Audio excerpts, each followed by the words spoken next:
Leo Foster was no longer the innocent kid he once was. He was a Leo who had been corrupted by money.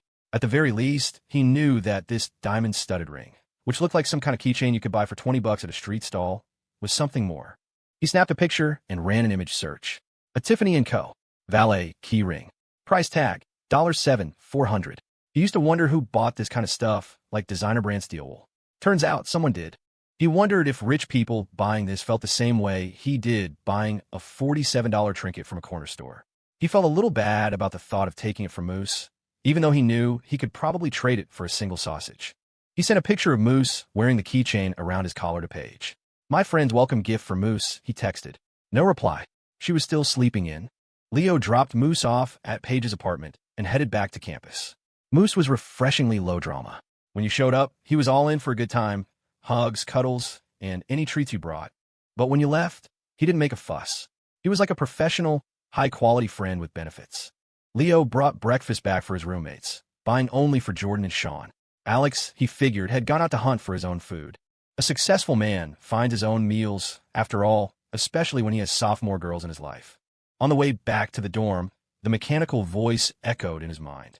Host has maintained a morning running routine and inspired the spirit of exercise in those around him, earning the sincere adoration of both human and canine. Reward, growth plus 0.1 inches, can be applied to any body part. Leo, now 5'9", 1 foot, strode forward with confidence. They always said running can make you taller. Look at that, it was actually happening.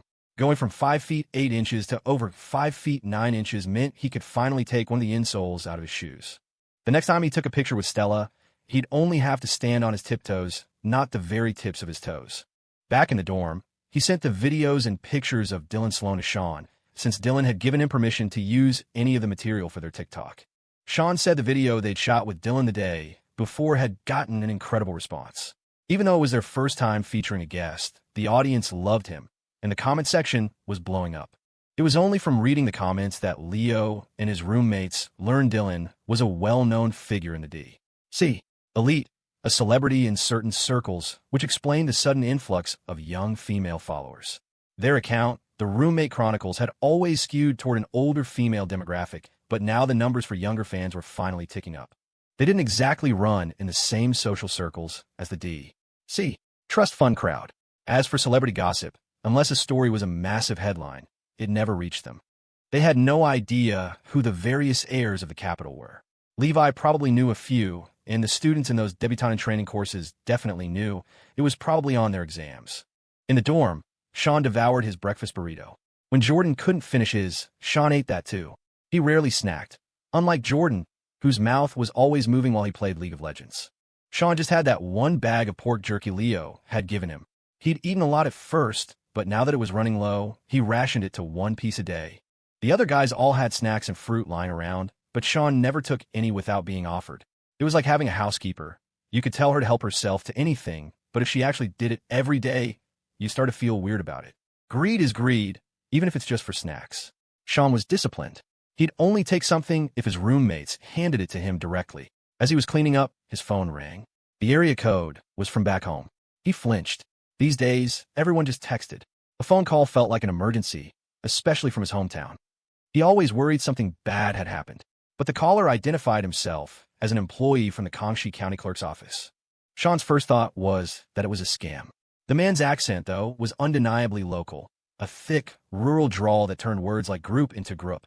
Grassfield Hollow was so remote that not many people even left for work, let alone to become phone scammers. Besides, with an accent that heavy, you probably couldn't even get hired for a telemarketing gig. Is this Sean Riley from Grassfield Hollow, currently a senior at Northwood State University in Bridgeport? The man on the phone asked warmly. A scammer probably wouldn't have that much detail, Sean thought. But you never knew. He switched the phone to speaker. Jordan was smarter than him, and Leo was more worldly. They could probably tell if it was a fake. He gave them a look, signaling them to listen in. "Yes, this is he," Sean replied. "How can I help you?" The man on the other end let out a sigh of relief, his formal tone melting away as his accent thickened. He'd been forcing a kind of stilted, official cadence, but hearing Sean's voice, he switched back to his natural dialect. He explained that the county's departments of education, finance, and health were all in a state of shock. Karaoke County was poor. A quick search of its public records told the story. In 2020, Total profits for all industrial enterprises above designated size were $285,300, an increase of 17.34% over the previous year. Their total annual business profit was less than $300,000. Now, a donation of $1.5 million had just arrived, several times their entire county's industrial earnings. There hadn't been an earthquake or any other disaster, so they couldn't figure out where this anonymous donation had come from. The money had been wired from D.C., with a clear stipulation. It was to be used for the county hospital and middle school in the hometown of a university student named Sean Riley to purchase equipment and improve student housing. Even with the specific instructions, it was an enormous sum. The school and hospital were already fighting like dogs behind the scenes, each trying to claim a larger share. The clerk's office, which handled charitable donations, was tasked with filing the paperwork and overseeing the funds. The county auditor was assigned to ensure the money was used as designated. Because of the amount, the county commissioner's office had gotten involved, and the commissioner in charge of education and health was leading a coordination meeting. The clerk's first step was to contact Sean himself. Bureaucracy in remote areas was slow, and the people were often timid. After a great deal of effort, they'd finally tracked him down. The man on the phone humbly asked if Sean and his university friend would be able to attend a small donation ceremony. "We can reimburse you for economy class plane tickets," he added, his voice almost apologetic. According to regulations, that was all they could offer. The highest-ranking officials in the county, the commissioners, were only county-level employees. Federal travel policies were strict. Only cabinet-level officials and above could fly first class or book private train cabins. Even the county's top official couldn't get a first-class ticket reimbursed. There were exceptions for emergencies or long international flights, but it wasn't worth the hassle of filing the paperwork for something like this. Sean looked at Leo. Leo couldn't understand the man's thick accent, but he got the gist. They wanted him to go to a ceremony. He waved his hand dismissively. "No way," he mouthed. "Too awkward. I'm not good with that stuff." Sean relayed the message. "My roommate doesn't want to come," he said, then quickly added, "We have classes at the university." The official understood completely. He chatted for a few more minutes, complimenting them on their TikTok account. The official Kangxi County tourism account only had 2,700 followers. He praised Sean for being so talented and hoped he would visit his hometown soon. The mix of a thick country accent and official government speak felt strange to Sean. If he hadn't gone to college, he might have been fired up by the patriotic appeal. But now, after 3 years of rooming with Alex Senator Young, who had spoken in that same official tone since freshman year, he just found it vaguely familiar and a little charming. Sean mumbled his thanks. The official then mentioned that his second uncle's cousin's sister-in-law had married in a grassfield hollow, so they were practically related. In a small town, if you dug deep enough, everyone was. The conversation shifted to local gossip, the two of them trading stories in their shared dialect like they were exchanging secret codes. "If you can't make it here," the official asked, "would it be possible for us to coordinate with your university to hold a small ceremony on campus?" Sean figured that would be fine. It was like how hospitals technically don't accept cash gifts, but if you want to donate a commemorative plaque, they'll welcome you with open arms. The official enthusiastically asked for Sean's number to connect on WhatsApp and promised to be in touch.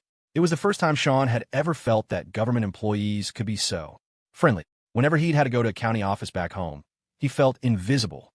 The staff would walk around, busy and important, and he never knew who to ask for help. Back then, they seemed so arrogant and powerful. Now, he realized it was just him who had been small and too timid to step forward. Leo had donated the money, and he didn't want to think about the follow-up. Thinking too much would make his heart ache. Money you never actually held in your hands was easy to give away. You didn't feel a thing. Besides, an assistant from Dr.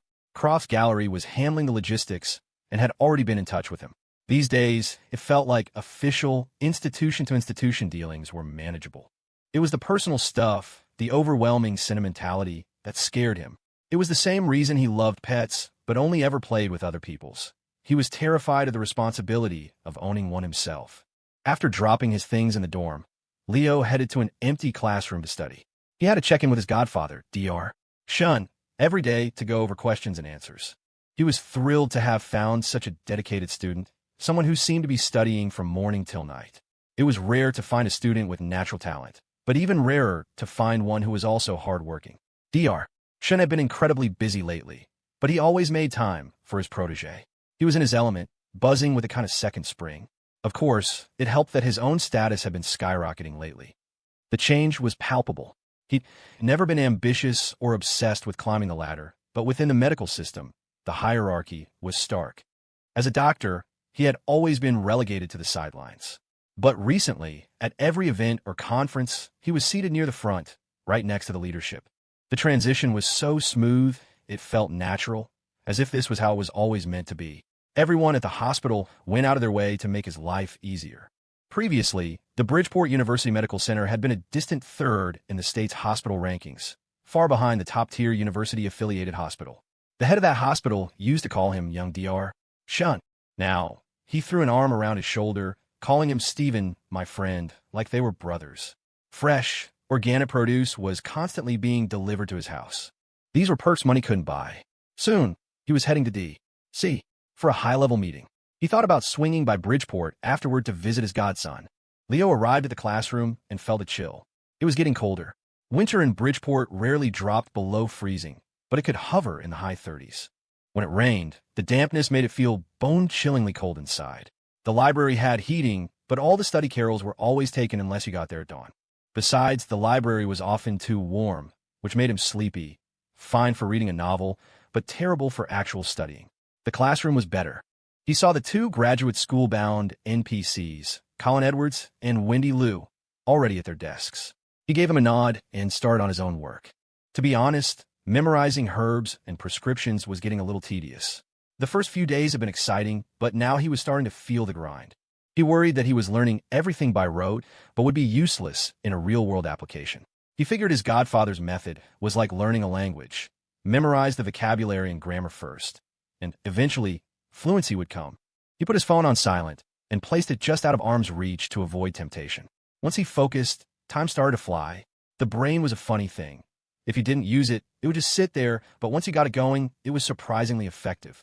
Leo discovered that almost anything could be used as medicine, including psychology. He read about a woman who was a victim of domestic abuse, repeatedly coming to a doctor for her injuries.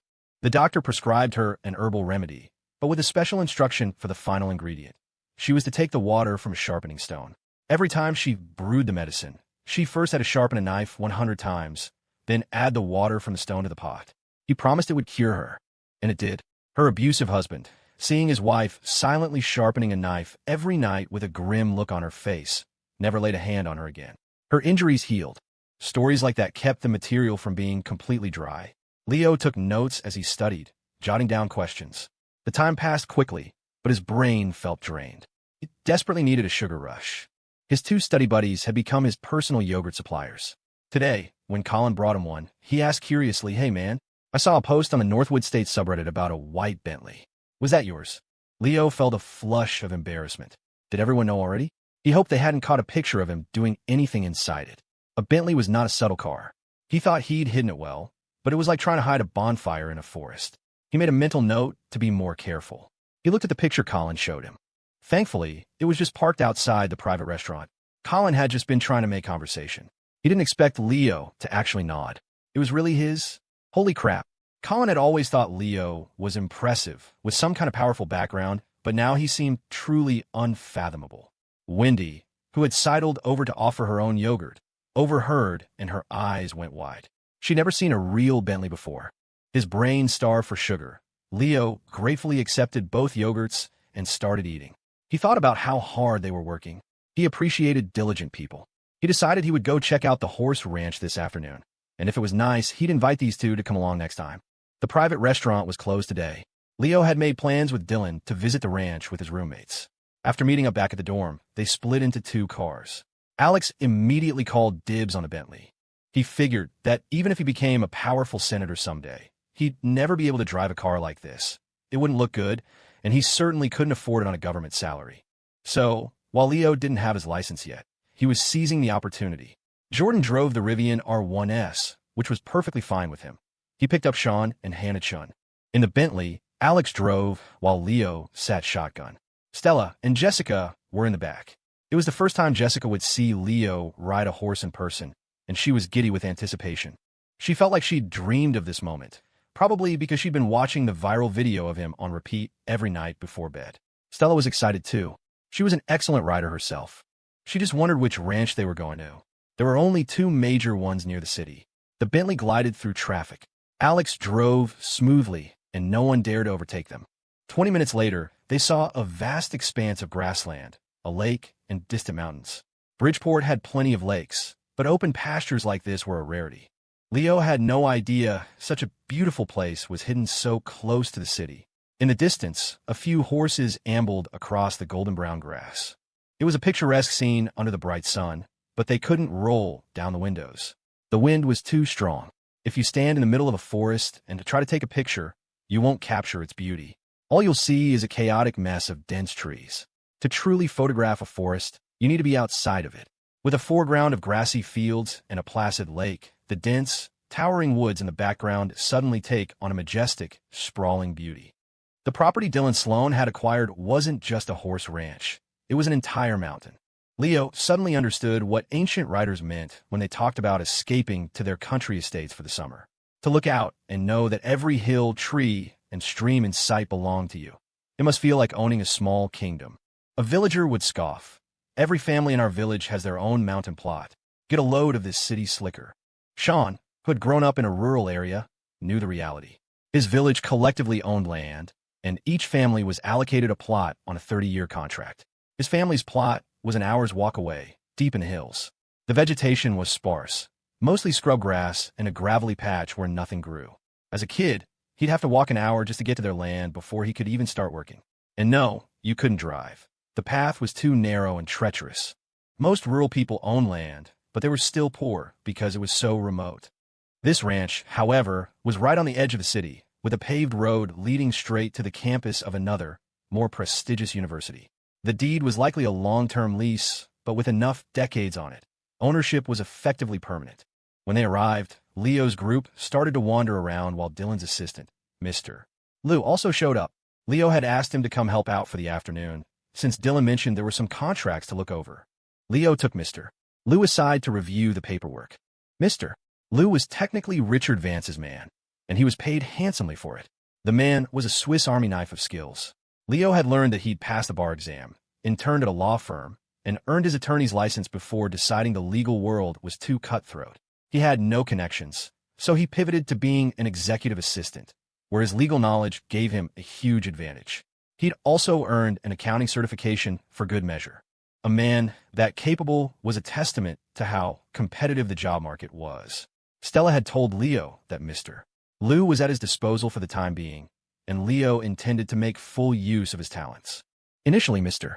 Lou had been slightly annoyed about working on a weekend, but when he heard it was at a high-end horse ranch, a place he'd only heard about, he figured it was a chance to see how the other half lived. A city workhorse visiting the pasture workhorses. It wasn't the worst way to spend an afternoon. Then Leo handed him the contracts. Mr. Lou saw a stack of transfer agreements. One was for an internationally recognized, gold medal-winning racehorse valued at $5 million. He had to double-check the currency. Below that was the horse's upcoming itinerary, a detailed breeding schedule for the following spring and summer. The contract stipulated a frequency of 2 to 3 sessions per week, with an increase to once per day during peak season, ensuring a minimum 48-hour rest period to maintain sperm quality. The annual total was capped at 80 to 100 sessions to avoid overexertion. Mr. Lou was a professional, but this was giving him a headache. It wasn't just human workhorses who were under pressure. The real ones had it tough, too. Then he saw the reservation fees for breeding. $510,000, $490,000, $600,000. Not even the most famous human gigolo could command those prices. He read on. They could also sell frozen semen for $60,000 to $100,000 per unit. The contract was making his brain short-circuit. Leo, on the other hand, was having trouble focusing. Contracts were like user manuals, endless pages of fine print that were required but impossible to read. He skimmed through them. The ranch and the adjacent forest were being transferred into his name. He felt a bit overwhelmed, but Dylan had earnestly explained that it was all because of Landon Ingram. Landon had done him a huge favor, and Landon, in turn, wanted to thank Leo. This was just the most direct way to do it. Dylan now stood before him, humbly pleading with him to accept. If you don't take it, I won't know how to answer to him. Leo, if you accept this, you're saving my life. You're doing me a huge favor. Leo was speechless. So, this was his payment for treating General Ingram. A consultation fee? He had figured that treating a man of that stature was an honor in itself. His godfather hadn't asked for a dime. This was a bit much. Mr. Liu, while meticulously reviewing the contracts, was also eavesdropping. As an elite professional, he could multitask. He had done his due diligence on everyone involved, so he knew that this visitor from D.C. wasn't just some playboy. He had serious connections. And yet, this powerful figure was being incredibly deferential to his young boss. What kind of secret deal was going on here? First, the gift of a high-end gigolo horse that could earn its own keep. Then, to properly care for this horse, an entire ranch, complete with a climate-controlled stable with advanced misting and shower systems. Thanks to Carter Hayes, who had spared no expense on the setup. And on top of that, the adjacent hardwood forest, the lake, the entire parcel of land was private, scenic, and being so close to the city, commercially invaluable. Mr. Liu listened as Dylan begged Leo to accept the gift. He finished reviewing the transfer documents in a daze, then watched as his young boss reluctantly signed his name, accepting ownership of a world-famous racehorse, a fully equipped ranch, a forest, and a Bentley Bentayga for running errands. Then, he took a picture of the ridiculously wealthy D.C. heir and his boss shaking hands. With the transfer complete, Dylan Sloan finally relaxed. It was like paying off a huge debt. A weight had been lifted from his shoulders. Now, he could finally enjoy himself. First, he took Leo to see the legendary horse, Monarch. Monarch was calm, strolling around his climate-controlled stable. His coat gleamed, his hindquarters rippled with power, and his long, reddish-brown tail swished elegantly. His eyes were large and soulful. Mr. Liu had to crane his neck to look up at the magnificent animal, his gaze inevitably drawn to its powerful rear. Want to try riding him? Dylan asked Leo. Monarch can be a bit picky. He only likes certain people. But if you're a good rider, he'll be as gentle as a lamb. Monarch was a horse that had been impeccably cared for. His coat was so lustrous that when he stood next to the other horses, it was like comparing a top-of-the-line supercar to a beat-up minivan. The supercar's paint job shines like a polished gem. The minivan is just a car. One look at Monarch, and you knew he was expensive, a product of immense wealth. His mane was perfectly combed, not a single knot in it. Did he have a personal stylist? He did, in a sense, and a dedicated team to assist with his breeding sessions.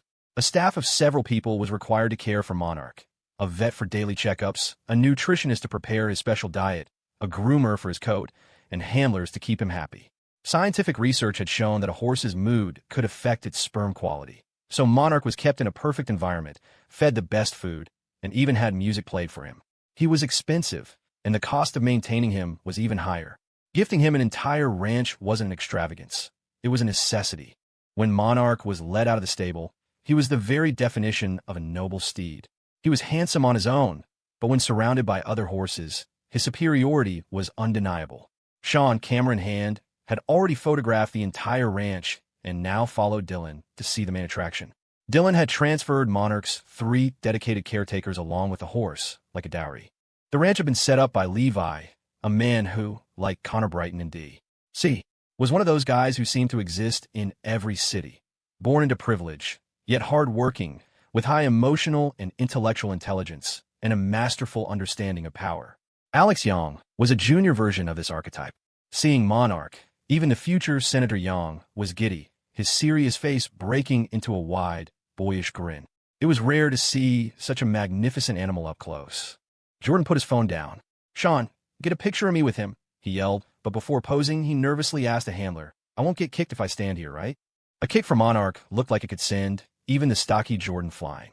But Monarch was a seasoned professional, accustomed to the roar of crowds at racetracks. He was completely unfazed by the small group of admirers, ignoring them with the haughty indifference of a king, casually swishing his tail. Jordan got his photo, victory sign and all, without being launched into orbit. Hannah Chin posed for a picture next, but perhaps sensing her family's butcher shop lineage, Monarch took a slight step back. Soon, he became a living photo backdrop. Even Alex went over, placing a hand on the horse's muscular back. It was warm, and he could feel the powerful pulse beneath his palm, like resting his hand on the hood of a revving engine. He flashed a V sign for Sean's camera. In that photo, Alex looked genuinely young, his usual practiced maturity replaced by the pure joy of a college kid. He loved the picture so much he later had it framed for his office. Jessica loved horses, but she felt a little shy with Leo around. Stella dragged her over anyway. Jessica had to stand on her tiptoes to gently stroke Monarch's handsome head. With her long hair cascading over a leather jacket and jeans, the image was beautiful. Sean, whose skills had been sharpened by his ex-girlfriend Megan's endless demands for photo shoots, captured it perfectly. Stella didn't bother with a picture. She'd been writing since she was a little girl. Mr. Lou, however, eagerly jumped in for a photo. It wasn't every day you got to stand next to a $5 million horse. Dylan stood back, watching with a fond smile. He was sad to part with Monarch, but giving him to Leo was better than letting him fall into the wrong hands. A horse's fate, he believed, was tied to its owners. With him, Monarch's star had faded. Now, maybe his luck would change. In a way, the ranch was Dylan's final parting gift to his horse. He turned to Leo, his voice serious. Leo, if Monarch ever gets old and isn't valuable anymore, and if you find him to be a hassle, you can give him back to me. I'll still take care of him. Leo looked at Dylan, surprised by his sentimentality. It wasn't just someone giving away a pet. It felt like he was marrying off his daughter. Except Monarch was a stallion. I can't promise I'll be the perfect owner, Leo said honestly, but I'll do my best. And he'll be right here. You can come visit him anytime. Dylan's moment of emotion passed, and he grinned. The truth was, a horse like Monarch was usually just an asset, traded from owner to owner until every last drop of value was squeezed out of him. Leo wasn't afraid of the horse. His animal magnetism, Buff, gave him a natural affinity for them. Paige's dog, Moose, adored him. Even a retired military dog back in D.C., Ranger, still remembered him fondly. As Leo approached, Monarch, who had been so aloof with everyone else, lowered his head and nudged Leo's neck, his fur bristly and warm. Jessica watched, dumbfounded. Unbelievable. I had to get on my tiptoes just to touch his head, and for Leo, he bows like a servant. Even horses play favorites. Monarch was lonely at the ranch. He was too proud to associate with the other horses, who he saw as a different species entirely. The truth was, Dylan had been swindled. The foreigner who sold him Monarch had conveniently omitted the fact that a minor injury had ended his racing career. His genes were excellent, making him a valuable stud, but he wasn't worth the astronomical price Dylan had paid. But now, as Leo came near, Monarch smelled something familiar, the scent of a healthy young foal. He had sired many offspring, but had never met any of them. He nudged Leo again, his warm breath puffing against his skin. Leo gently stroked the horse's head, sensing an intelligence greater than any horse he'd met before. He wanted to ride him. "What can I feed him?" he asked the handler.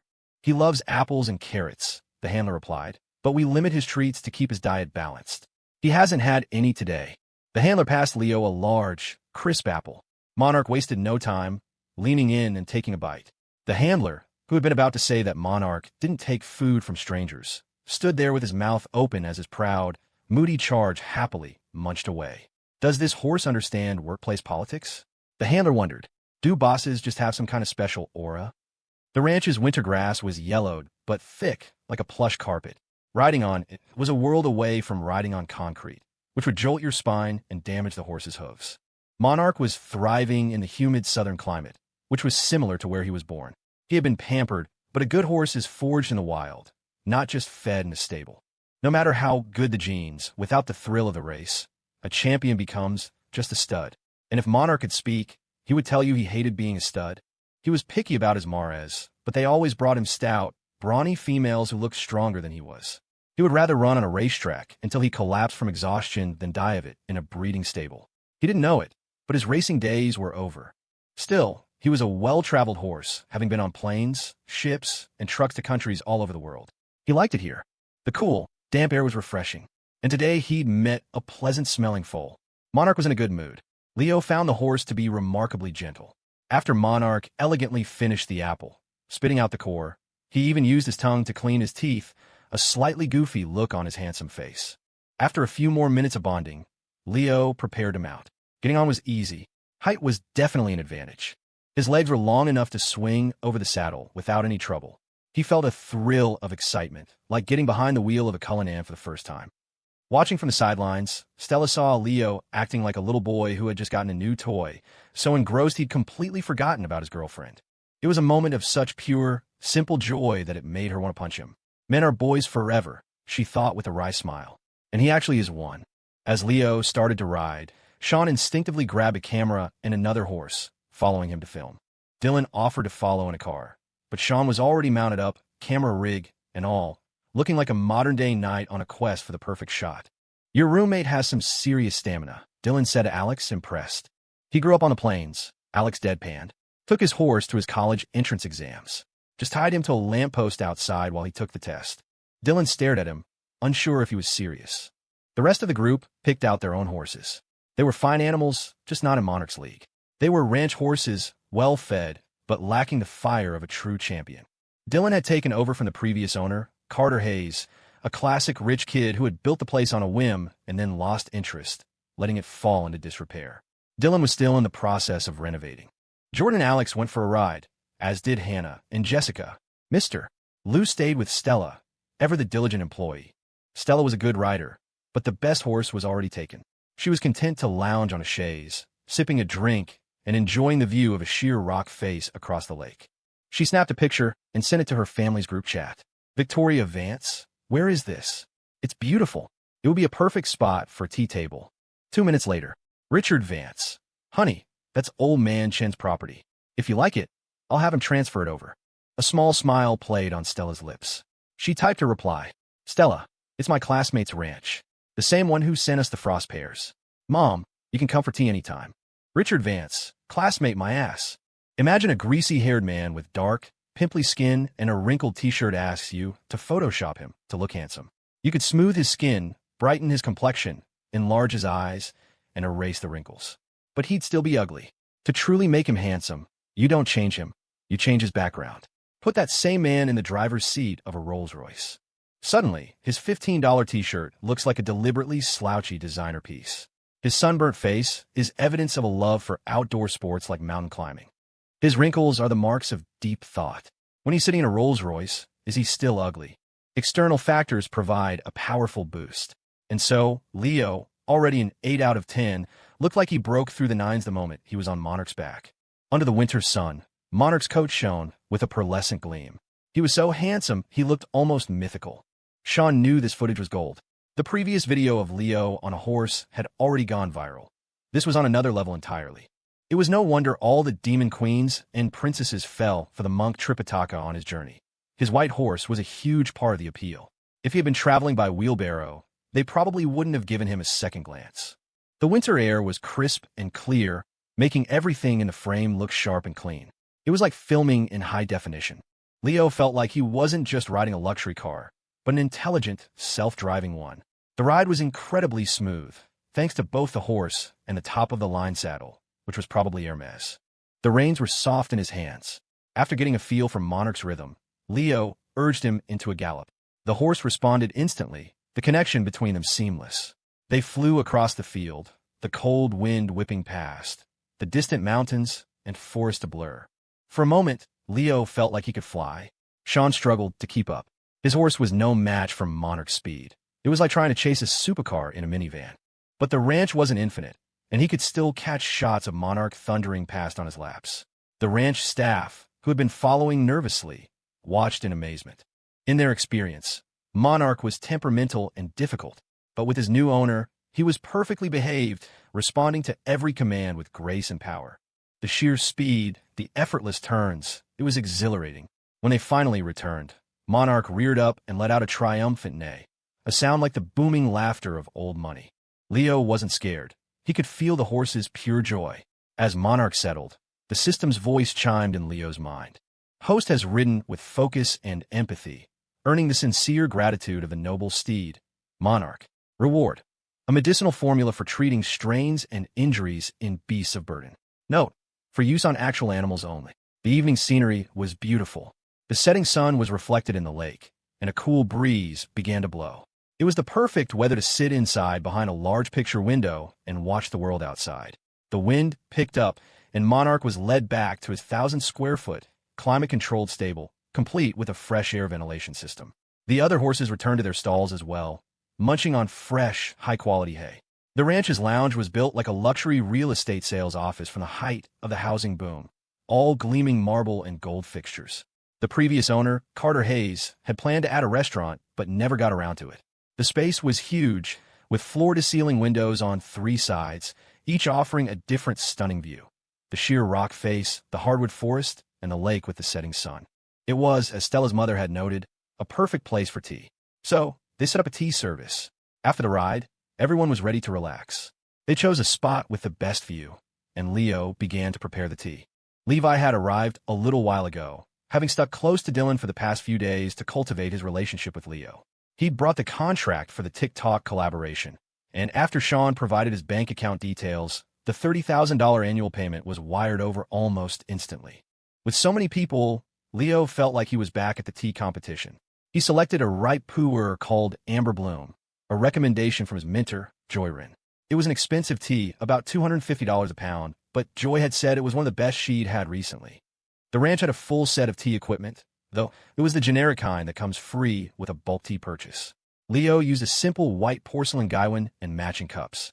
He calmly began the ritual, the simple act of brewing tea focusing his mind. Stella sat beside him, helping to pass the cups. Mr. Lou sat next to her, a silent chaperone. Richard Vance was thorough. Normally, Mr. Lou would have discreetly left after the contract was signed, but his boss's daughter was still here, and he knew his boss would be very interested in a detailed report of her interactions with her boyfriend. The brewed tea was a clean, dark red, like watered-down cola. In the cool, winter air, the steam rising from the cups was beautiful. From ancient times to the present, human tastes haven't changed that much.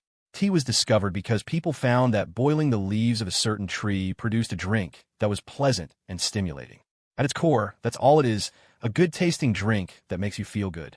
Leo thought this particular tea was special, something he should send to the Japanese tea master, Mr. Mikami. While Leo brewed, Sean filmed. He was always working, but he enjoyed it.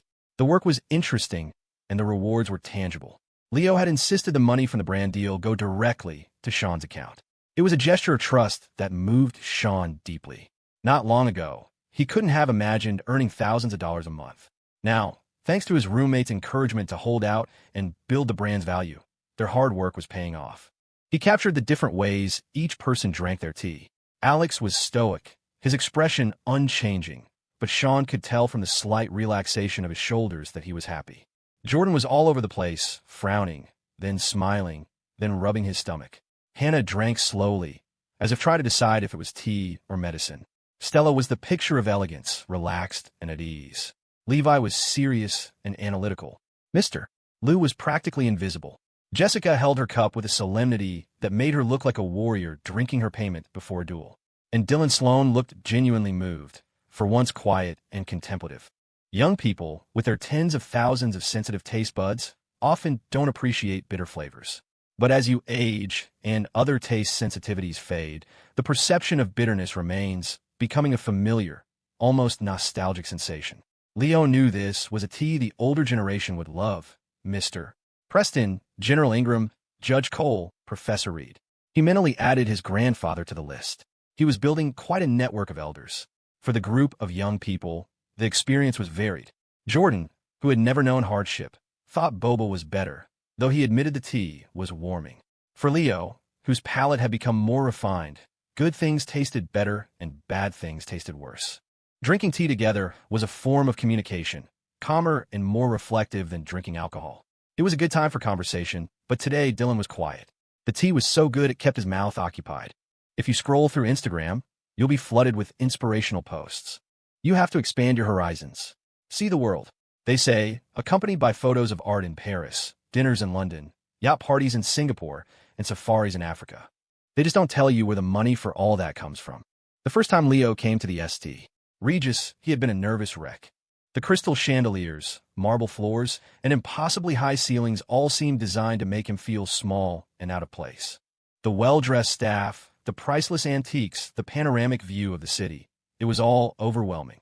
He'd been so worried about knocking something over and having to pay for it that he could barely walk straight. He had been there with a girl he liked, with not enough money in his pocket to even cover the meal. Coming back multiple times cures that. You get used to it. You realize that you can pick your nose and no one will stop you. The novelty wears off, and you stop posting about it on your feed. A high-end hotel's discretion is key. The manager might recognize a familiar face, but they'd never call it out. The last thing a guest wants to hear is, "Welcome back, Mr. Smith. The usual penthouse suite for you," and "This young lady." An announcement like that could shatter relationships. Tonight, Dylan Sloan was treating. Mr. Lou had tagged along, a shadow observing his young boss in a different environment. When they arrived, he beat the St. Regis doorman to Leo's car door, a clear signal to the hotel staff as to who the guest of honor was. Dylan had invited a small army to impress one person. Leo and Stella both played it cool, acting as if it were their first time there, though their phones automatically connecting to the Wi-Fi told a different story. They were dining at the hotel's high-end omakase restaurant. It was over $300 a person, required a formal dress code, and you ate whatever the chef decided to serve you. After their recent string of elaborate Chinese meals, Dylan had figured Japanese cuisine would be a nice change of pace. The restaurant, on the 34th floor, was a study in minimalist luxury. After exiting the elevator, they walked through a vast, empty hall with a few artfully placed pine trees before arriving at a set of paper screen doors. A young woman in a deep blue lace kimono knelt and slid the door open, her voice a clear, musical chime. Arase-mace. Welcome. Whoa. Now, that was an entrance. For those of us who have spent our lives standing, the sight of someone kneeling is a powerful statement. The $250 dinner was already justifying its price tag. The kneeling hostess in the kimono was worth at least $50. A closer look revealed the kimono was made of a heavy, high-quality blue lace. The hostess led them inside, where they were thankfully not required to remove their shoes, and into a large private room with a central chef's counter. 5 chefs in white coats and hats stood waiting, bowing in unison as they entered. Leo, now a chef himself, was keenly interested in the process. This was part of his education as a trophy husband. Everyone found their seats. Leo was guided to the center, directly in front of the head chef, a portly man who looked to be in his 60s. Stella sat to his left, so he could hold her hand with his left while he ate with his right. Dylan sat to his right, followed by Levi, Alex, and Jordan. On Stella's other side were Jessica, Hannah, and Mr. Lou. Sean, granted permission by the restaurant, set up to film. The black countertop was sprinkled with fresh red rose petals. A glass of water was poured. Then, the head chef spoke a line in Japanese, bowed again, and began his work. For the first course, he dissected a snow crab with the precision of a surgeon, expertly extracting the meat from the legs in perfect segments. He then spooned out fresh sea urchin, mashing it into a paste. This was layered over a clear, jelly-like substance. After a series of cold, methodical movements, the first dish was ready. Snow crab with sea urchin puree. It was served on a beautiful golden plate. In a small indentation at the center sat the clear jelly, topped with the orange puree and the white crab meat. A tiny dollop of black caviar and a single, delicate peach blossom finished the presentation. It was as beautiful as a flower arrangement. One by one, the plates were set before them. Leo was eager to learn. A meal this expensive had to have its secrets. He even activated a mental Japanese cuisine study mode in his head. This wasn't just dinner, it was research. Stella, who had done this before, was polite and reserved. Jessica was simply enjoying the free fine dining. Dylan felt the pageantry was worth the price. Jordan was sizing up the famous chef. Alex framed it as another trial, building his resistance to the temptations of corruption he would face in his future career as a public servant. Hannah wondered what happened to the rest of the crab, and if she could get it to go. Mr. Lou ate in silence, and Sean filmed it all, his portable light making him look like a modern-day scholar, a lamp of knowledge perched on his shoulder. His lens, as always, was focused on Leo. The meal was over. He had to be full, right? The last course was a single, thimble-sized cup of miso soup, the kind served in a kung fu tea ceremony cup. At least, he thought it was miso soup. It had seaweed, it was salty, and the umami was heavy. In Japanese cuisine, wasabi and soy sauce were the equivalent of American hot sauce. You could put them on anything, dead or alive. The final item was a scoop of ice cream. To be fair, the ice cream was genuinely delicious, but it had a faint herbal note, something Leo couldn't quite identify, but which had the distinct bitterness of traditional medicine. After so much cold food, he was dying for a steaming bowl of something, anything hot. Even a greasy slice of pizza would have done the trick. He guessed that a hearty stew wasn't considered high-end enough for a $200 a plate tasting menu. It was a consistent experience, he had to admit. From the icy snow crab at the beginning to the frozen ice cream at the end, it was a perfect metaphor for his life, always treading on thin ice. As they left, the chef bowed, showering them with a chorus of arigato gozaimasu. Dylan Sloan, with his keen sense of social dynamics, could tell the meal hadn't landed. The silence during dinner had been deafening, and no one looked particularly thrilled. Whenever he brought his various girlfriends here, they'd always played along, cooing about how exquisite everything was. But this crew looked as cheerful as if they'd just attended a wake. The problem, Dylan suspected, was that they'd been spoiled by Leo's cooking every day. Their palates were ruined for anything else.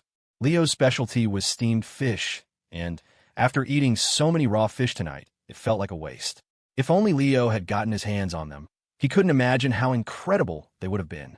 If the fish was this good raw, surely it would be even better cooked, right? Well, maybe not. Some fish get tough when cooked, depending on the method. But their stomachs still remembered the tender, sweet flesh of Leo's steamed fish, that explosion of fresh flavor, the comforting warmth that felt like a gentle massage. It was like feeling the soft, slender fingers of an expert masseuse kneading your stomach, soothing and fragrant. Tonight's raw fish, by contrast, was like the cold, calloused fist of a heavyweight boxer punching you in the gut, over and over. And with every punch, you worried a parasite might squirm out from between his knuckles. He couldn't deny that some of it was good. For raw fish, the texture was impressive. It was like saying a shot of Malort was impressively smooth for Malort. The people who couldn't stomach it still couldn't stomach it. The portly old chef had done his best, transforming what was essentially aged fish carcass into something without a hint of fishiness, balanced with perfect sauces and a kick of wasabi. The flavors were complex, layered, but it was a hard sell for an American stomach. The stomach, if you had to personify it, is a petulant little girl with a great memory and a terrible temper. She remembers everything you ate 10 years ago, and if you give her something she doesn't like, she'll throw a tantrum and bring up old grievances. Remember that amazing pot roast you had back then? And now you feed me this. Stepping outside, everyone collectively breathed a sigh of relief. The air conditioning inside had been blasting. Raw fish probably oxidized quickly in the heat, so they kept the temperature low to maintain that fresh-off-the-ice feeling. The result was a bone-deep chill, like a Starbucks Frappuccino ad where you leave the planet's surface. Still, they were polite. It was Dylan's money, after all, so there was no grumbling. They offered their thanks and left. The stomach saves its rebellion for when it's back home, staging insurrections inside your body with cramps and acid reflux. On the outside, you'd never know. Time for the after-party. A meal like that always had an after-party. Dylan hadn't dared to arrange anything at a strip club. If Liam Ingram found out he'd taken Leo, a college student, to a place like that, he'd be skin alive. Dylan was here to thank the kid, not corrupt him. Besides, there were girls with him. Of course, the city had its share of private clubs where the second-generation rich kids went to play, and in the past, Dylan loved to make the rounds. But he toned it down a lot recently. He was starting to realize that without his father's or grandfather's name, no one would give him the time of day. His new motto, if you can solve it with money, don't solve it with connections. The private karaoke suite at the St.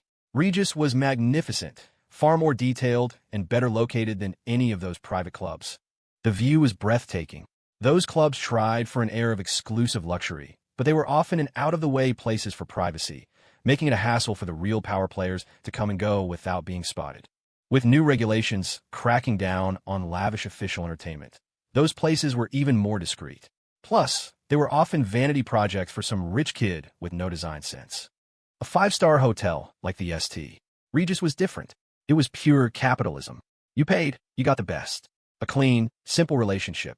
Dylan booked the largest suite. As the man footing the bill, he had the concierge arrange for hot pot to be brought up. For the right price, you could have a bubbling cauldron of broth in a gilded karaoke room. They needed something hot. Not even God himself could stop them from having hot pot now. Leo sank into a plush leather sofa. There was something about it. It seemed to cradle him, the memory foam rising to meet him, all wrapped in soft lambskin. He was sitting next to Stella, and in the chaotic flurry of people getting settled, his arm found its way around her waist with practiced ease. This sofa felt familiar, he thought. Memory foam really does have a memory. Just then, the mechanical voice sounded in his mind. Host has mindfully savored a meal, experiencing the essential flavors of the ingredients. Reward: intermediate Japanese proficiency item.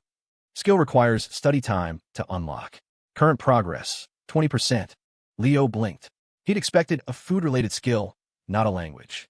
Was it because he'd wanted to talk to the chef, but couldn't? He could have used English, he supposed, but he'd heard that most Japanese people weren't fluent and often had thick accents. When the waiters began setting up the individual hot pots, the ingredients spreading across the table in a vibrant mosaic, steam began to rise. On the giant screen, a famous concert clip was playing. Bruce Springsteen was on stage, and his wife, Patty Scialfa, was making gestures at him from the crowd. He broke into a smile mid-song. laughing as he tried to keep singing. The atmosphere instantly warmed up. It was a cultural thing, maybe.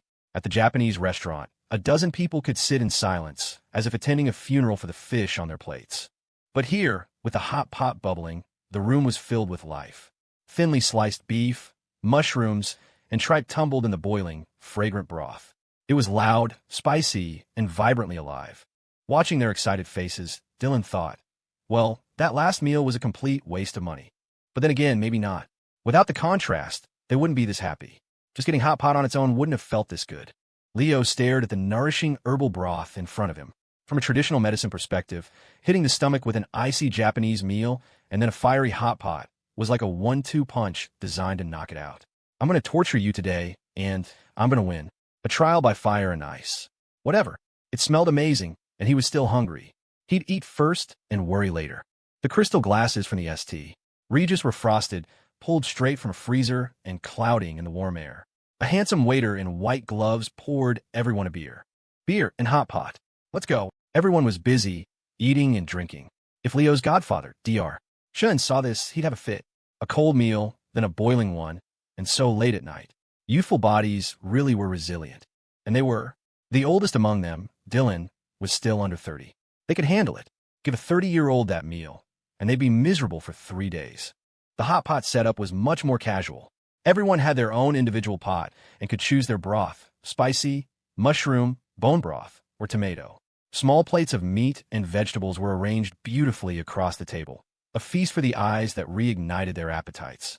Sean's stomach was the least picky of the bunch. He was used to rough country food, but even a hardy young man from the Northwest had been thrown for a loop by the rich, cold Japanese meal. At first, he thought it was just him being uncultured or not eating it right. But when he found out everyone else felt the same way, he was relieved. He'd been worried he wasn't fitting in. Even the sophisticated Dylan admitted he wasn't a huge fan of omakase. It was great for showing off, but his stomach wasn't used to it. The karaoke suite, with its background music and flowing beer, was a much livelier environment. After spending a few days together, the group was comfortable, and the alcohol loosened their tongues. Even the usually reserved Alex and Levi opened up, discovering they had so much in common, they were practically ready to become sworn brothers. The only difference was that Levi didn't have a penchant for sophomores, a detail Alex wisely kept to himself. Their family backgrounds and even their career paths seemed to align, and Alex found himself earnestly asking for advice. After a few drinks, Hannah cheerfully grabbed the microphone to kick things off. She was proof that you should never judge a book by its cover. Her singing voice was incredible. She belted out Adele's Rolling in the Deep, her powerful, resonant voice filling the room with the force of a gospel choir. Dylan found himself charmed by her. She wasn't conventionally pretty, but she was confident and had the no-nonsense, big-hearted vibe of an East Coast girl. Open, bright, and incredibly perceptive. She helped everyone cue up their songs and sang with an easy confidence. But the hard truth was, most guys just weren't attracted to her type. They could appreciate her, but they wouldn't fall for her. Except maybe for Sean. He quietly filmed her performance. Hannah sang her heart out, comfortable in her own skin, finding her place in a lively setting without a thought of anyone liking her. But she couldn't help but notice that the guy who was always holding the camera, Sean Riley, was looking at her a little differently. Unsure, her face flushed red.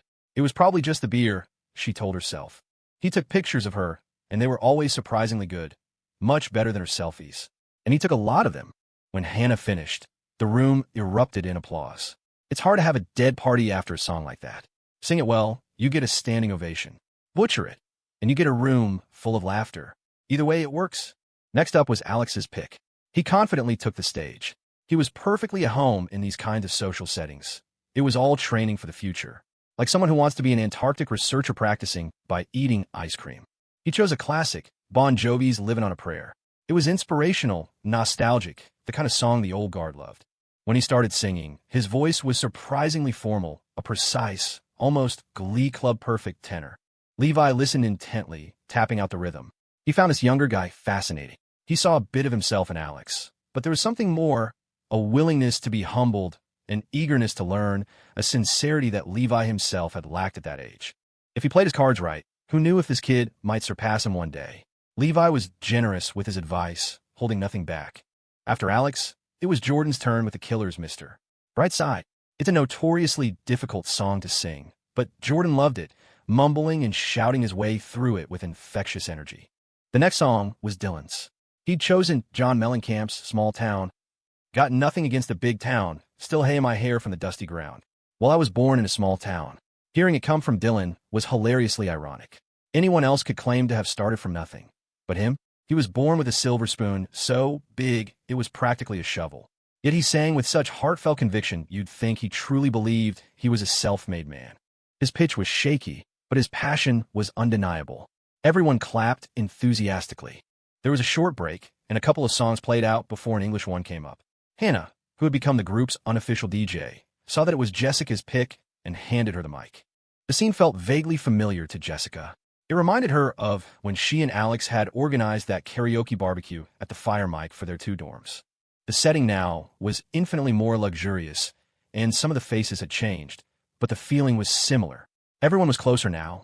Senior year was flying by, each day packed with the weight of a lifetime. She'd chosen a live version of Shawn Mendes' Never Be Alone, a song she used to listen to on repeat. It was the kind of concert where the artist sings one line and the fans scream the next. The melody was gentle, soothing, but lately, the song she found herself listening to more and more was Leo's. Now that she was getting close to Stella, she tried to avoid it. But sometimes it would pop up on a random playlist, and when she heard his voice, her heart would still skip a beat. She knew this song by heart. In the opulent suite, with its top-of-the-line sound system, her voice was amplified, enriched. The glittering lights made her feel like she was on a real concert stage. The soft, clean melody began. I promise that one day I'll be around. I'll keep you safe. The karaoke suite was strictly professional. No paid hostesses or anything of the sort. Even if there were, Dylan wouldn't have dared. He got to know Leo better on this trip and realized the kid was genuinely straightforward, not complicated at all. His background seemed ordinary on the surface, but it was clear there was more to it. Dylan had dealt with people like this before.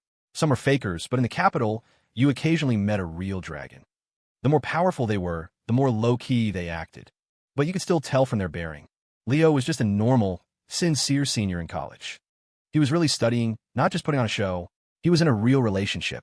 He was authentic. Innocence, like youth, is something you can't get back. So Dylan kept things simple, avoiding any of the usual messy complications.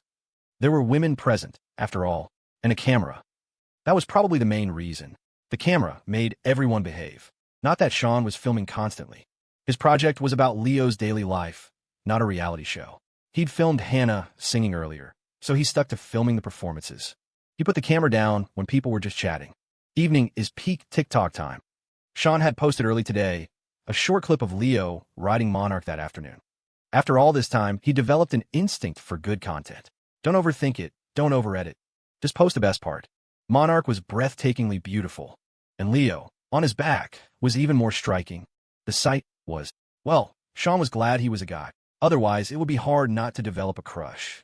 It was stunning in person, but on camera, it was legendary. The lens added a kind of cinematic magic. Shawn didn't even want to add filters or beauty effects. He preferred the raw, natural feel. You couldn't use those filters with animals anyway. It might distort the horse's face, slimming its jaw, or smoothing its wrinkles until it looked bizarrely hairless and alien. Achieving a cinematic feel was difficult. Shawn wasn't professionally trained. He was just figuring it out as he went. He used the natural sound of the wind, a wide-angle lens to emphasize the vastness of the background, but his main focus was always the person. He managed to capture something more than just Leo's good looks. Plenty of celebrities were handsome, their features perfectly proportioned, like living works of art. But on film, they often seemed flat, two-dimensional. Next to a seasoned actor, they looked like paper cutouts who could be looked at but couldn't speak or move. The Leo and Shawn's lens was never just about being handsome. Shawn aimed for authenticity, for images that weren't always perfect but were relatable. But for the first time, in Shawn's lens, Leo's handsomeness reached an apex. It was a real dynamic kind of beauty, a beautiful horse and a beautiful rider, in the most literal sense. The shot was powerful. The galloping, the neighing, the confident grip on the reins, effortless from start to finish. Of course, a huge part of it was that Monarch was an incredibly handsome horse. He was basically a 3D rendered horse, flawless in every way. The video took off. His followers were thrilled, calling it a visual feast, watching it on a loop. The background was as beautiful as a desktop wallpaper. but it also caught the eye of people in the equestrian world. And from there, it jumped overseas. Because that horse. Anyone in the know would recognize that horse.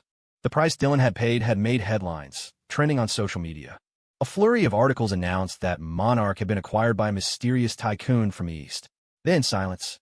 Of course, after the sale, some industry insiders had smugly informed Dylan he'd been ripped off. Monarch couldn't compete anymore. As a stud, he was overpriced. But Dylan had been riding high at the time, flush with cash and a money can't buy happiness, but it can buy me this horse attitude. He thought Monarch was gorgeous, and that was enough. After that, Monarch had rarely been seen. He'd practically vanished. Now he'd suddenly reappeared, and he was, as ever, magnificent. One of the most beautiful horses in the world. The video quickly went viral abroad. Foreign viewers assumed the young man in the video was the son of the mysterious tycoon who had bought Monarch. He looked to be about college-aged. Was this his coming-of-age gift? He was so handsome. His bearing screamed of a privileged upbringing, the kind only old-money families could cultivate. The internet, of course, connects everyone. Someone dug up the painting young man, which had won the Alexander Lucci painting prize. The connection was made. The link was live. At the time, speculation about the subject's identity had run rampant, but it led nowhere. The artist had only said he was one of her students. The painting had been highly praised by many European art critics, who felt it captured a true aristocratic spirit. They were the last defenders of the old guard, a dying breed who upheld the dignity of royalty because it served their interests. Dr. Cross painting had probably won because it scratched that particular itch for them. That air of noble, effortless grace was a rare and precious thing. But a painting was static. The video clip fulfilled their fantasies and then surpassed them. They could tell it wasn't a movie scene. It was a candid recording. Sean dreamed of making movies, but he had a long way to go. His work had a cinematic quality, but it was still just a well-shot home video. Paradoxically, that's what sent the foreign connoisseurs into a frenzy. This was the young man's actual life. Their theory had been that he was the scion of a mysterious Eastern noble family. Now they had proof. The star who had once dazzled the international racing world was now his personal steed. A horse like Monarch wouldn't be ridden by just anyone. The horse's previous owner, feeling a little guilty after offloading him, had loudly proclaimed that Monarch had been sold to a mysterious, aristocratic family. That way, they'd be too embarrassed to ask for a refund when they discovered the truth, that Monarch had an injury. Any insider could have found that out. A horse like that has its entire history, from physical exams to sperm count reports, on file. But he'd gotten lucky and found a novice who only cared about looks. Now, seeing the video, even the insiders were stunned. There were very few horses in the world more beautiful than Monarch. You could count them on two hands. Leo had no idea that a short clip of him riding a horse had inexplicably gone viral overseas. The internet truly had made the world a global village. He was still in the karaoke suite, eating his little hot pot. He decided the tomato broth was pretty good. He sipped it like soup. The tomatoes had to be high quality, heirlooms probably. They had that perfect balance of sweet and tart. More importantly, he could tell it was made from real tomatoes, slow simmered, not from a can of tomato paste. A glance at the menu confirmed his suspicion. This little pot of broth was listed at a fragrant $1.25. Ridiculous. If he made it himself, heirloom tomatoes were more expensive, sure, but not that expensive. $25 could make enough for dozens of people, not just one small pot. Still, the soup was refreshing and whetted his appetite. He poached slices of beef tongue, ribeye, and marbled wagyu in Stella's spicy broth. Leo really loved beef. And the beef here was really expensive, the kind you post on Instagram, where a tiny plate with 2 or 3 slices costs $100. Even though the second meal was just hot pot, the prices were anything but down to earth.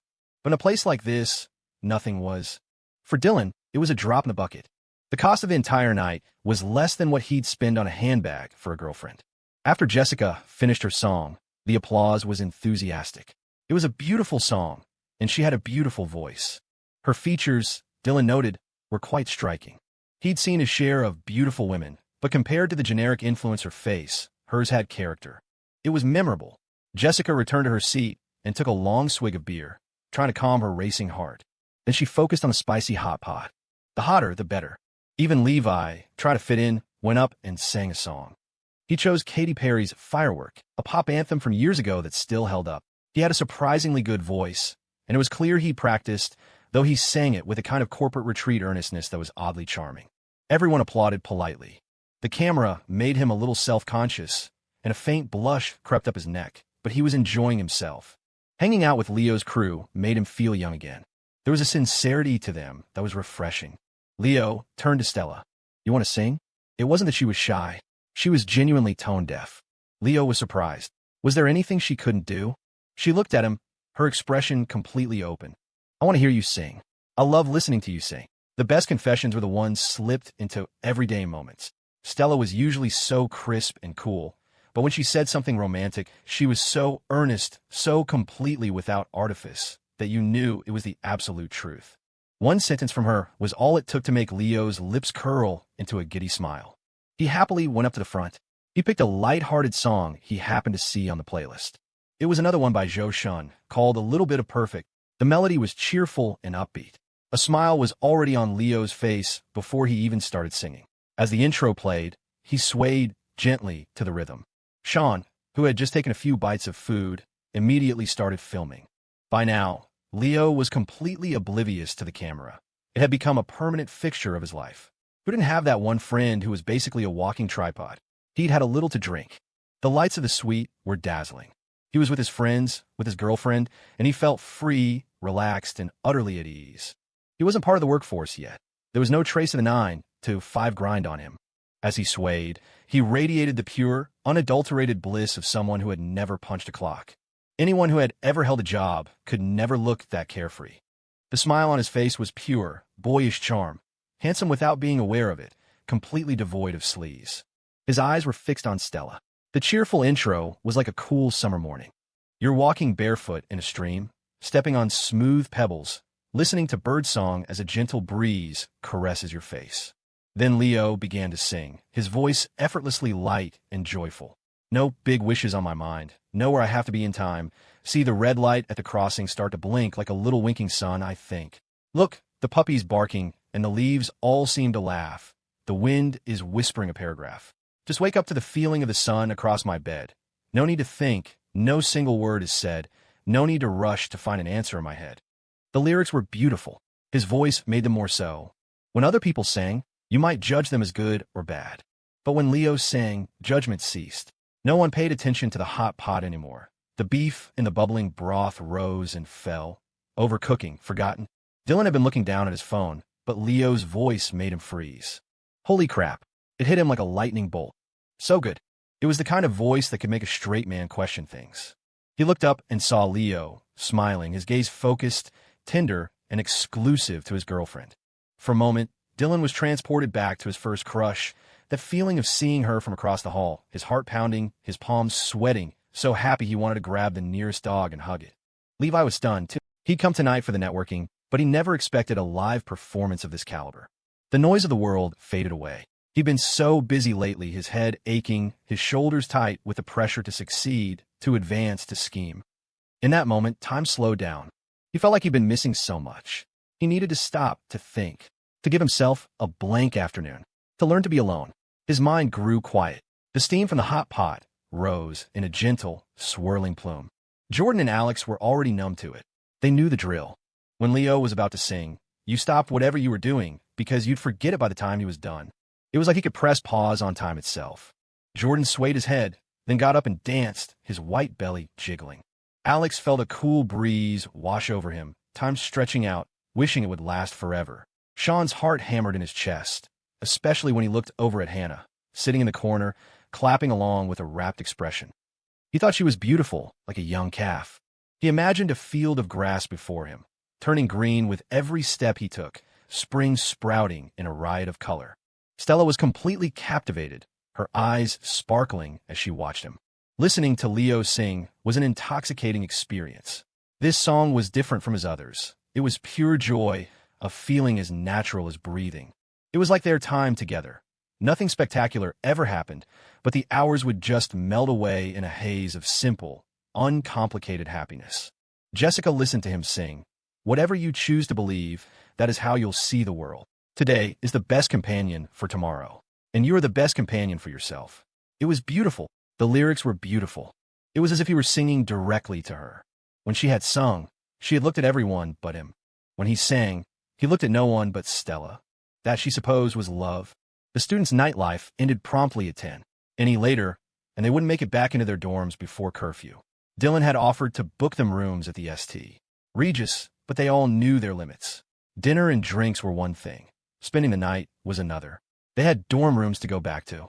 Besides, the pressure of not returning to the dorm was surprisingly high for a college student. Even as seniors, getting caught breaking curfew without prior permission was a headache. The university was serious about student safety. One person missing, a roommate could cover. A whole group? Not so easy. Unless you were officially on an internship and off the university's hands. They checked. So, after a full night of eating and drinking, the party wrapped up at 10. It was the earliest Dylan had ever ended a night out, and he found it slightly amusing. In the past, he might have felt a sense of abandonment as people left, but for some reason, here in this small city, he felt a strange sense of peace. It was like he was rediscovering a part of himself he'd forgotten. He was just supposed to be here to deliver a gift. Now, he found himself wanting to stay a little longer. It wasn't like he was indispensable back in the capital. If you have connections and ability, it doesn't matter where you are. If you don't, you could be chained to a desk in D.C., and it wouldn't make a difference. He stayed behind, drinking alone. The beer hadn't done much, so he'd moved on to whiskey. Alone and a little drunk, he lit a cigar and called Liam Ingram. He had no idea what nonsense he spouted, probably a post-karaoke side effect. He told Liam he was happy that meeting Leo had helped him find himself, that it felt like being back in college. Liam, on the other end, was utterly bewildered. He'd always thought Dylan Sloan was an idiot, and this just confirmed it. But as he listened to his friend's drunken rambling, a smile touched his lips. He was almost envious. Liam's school was strict. He couldn't just take off. Maybe he could visit Leo over winter break. Levi left too.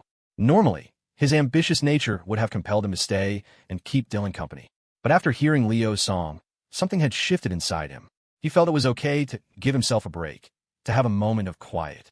He realized that in his relentless pursuit of results, he had neglected the process. He had been so focused on climbing the ladder that he had lost himself along the way. He'd forgotten why he'd started. He needed time alone to think, or better yet, to sit quietly and read a book. He couldn't remember the last time he'd done that. Every day felt frantic, filled with supposedly important tasks. But were they really? Was any of it more important than reading a book, gaining a new perspective, and simply thinking? Tonight had been a night of self-reflection for Levi. He also thought about his fiancée. They were a perfect match on paper. Their families were compatible, but something was missing. They were too polite, like business partners, not lovers about to get married. This was the person he was supposed to spend the rest of his life with. He couldn't keep taking advantage of her good qualities while being unwilling to truly know her. He cared more about his superiors at work than he did about her. Seeing Leo, a guy with a mysterious and powerful background, in a relationship that was so genuine and joyful, made Levi realize what he was lacking: sincerity. On the way back, he sent his fiancée a text, telling her what he'd done that day. It still felt awkward, like a progress report for a supervisor. He expected her usual polite, one-word reply. But this time, she wrote back in detail about her day. She was a teacher at the State Political Academy. After class, she'd passed a flower market and bought a plant, repotting it in a favorite planter when she got home. She wasn't sure if it would survive the season. She sent him a photo of the newly planted flower, her hands still smudged with dirt. In that moment, this suitable match became a real person. Levi texted back, "My grandmother has a ton of beautiful flowers in her yard that bloom, even in the winter. They're her pride and joy. Next time I'm there, I'll steal one for you." Having had a few drinks, Leo's group had a driver arranged by Mr. Lou. The Bentley and the Rivian R1S carried the 7 of them.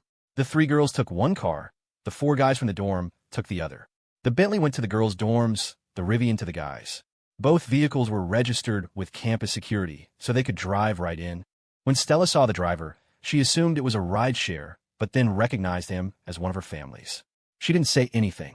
For Hannah and Jessica, the whole day had been an eye-opener. Riding in a legendary Bentley, eating an expensive Japanese meal, going to a 5-star hotel for even more expensive hot pot. Now they could say they tried it, and the truth was it wasn't all that great. If you say that without having tried it, people just think you're bitter. Hannah had a good head on her shoulders. Though her family was of modest means, she was smart and pragmatic. She knew what she wanted and what was within her reach. She didn't get greedy, which made her easy to be around. It sounds simple, but for a 20-year-old college student with limited life experience, it's not. When someone dangles a piece of meat in front of you, Can you really resist the primal urge to snatch it? Jessica was more reserved, but that was because her life had been a constant struggle, a series of difficult choices. Yet, because of that struggle, a seed of desire had been planted, a desire for the person who had offered her a hand without judgment, who had protected her pride, who had been a sliver of sunlight in the long, dark tunnel of her life. For Stella, all of this was just another Tuesday. But she was happy. She loved listening to Leo sing, especially when he sang for her.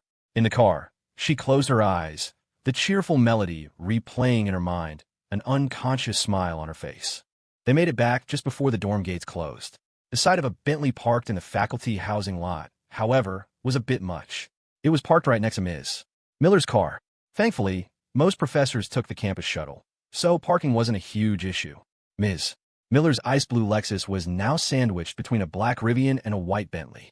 That morning, when Ms. Miller had been leaving, she'd done a double take.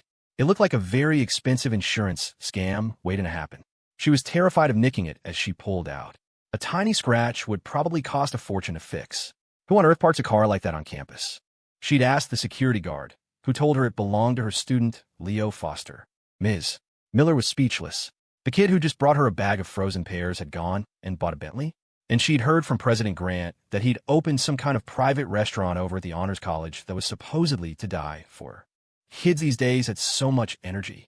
She scrolled through Leo's TikTok and felt exhausted just watching him. He seemed to pack several of her days into one.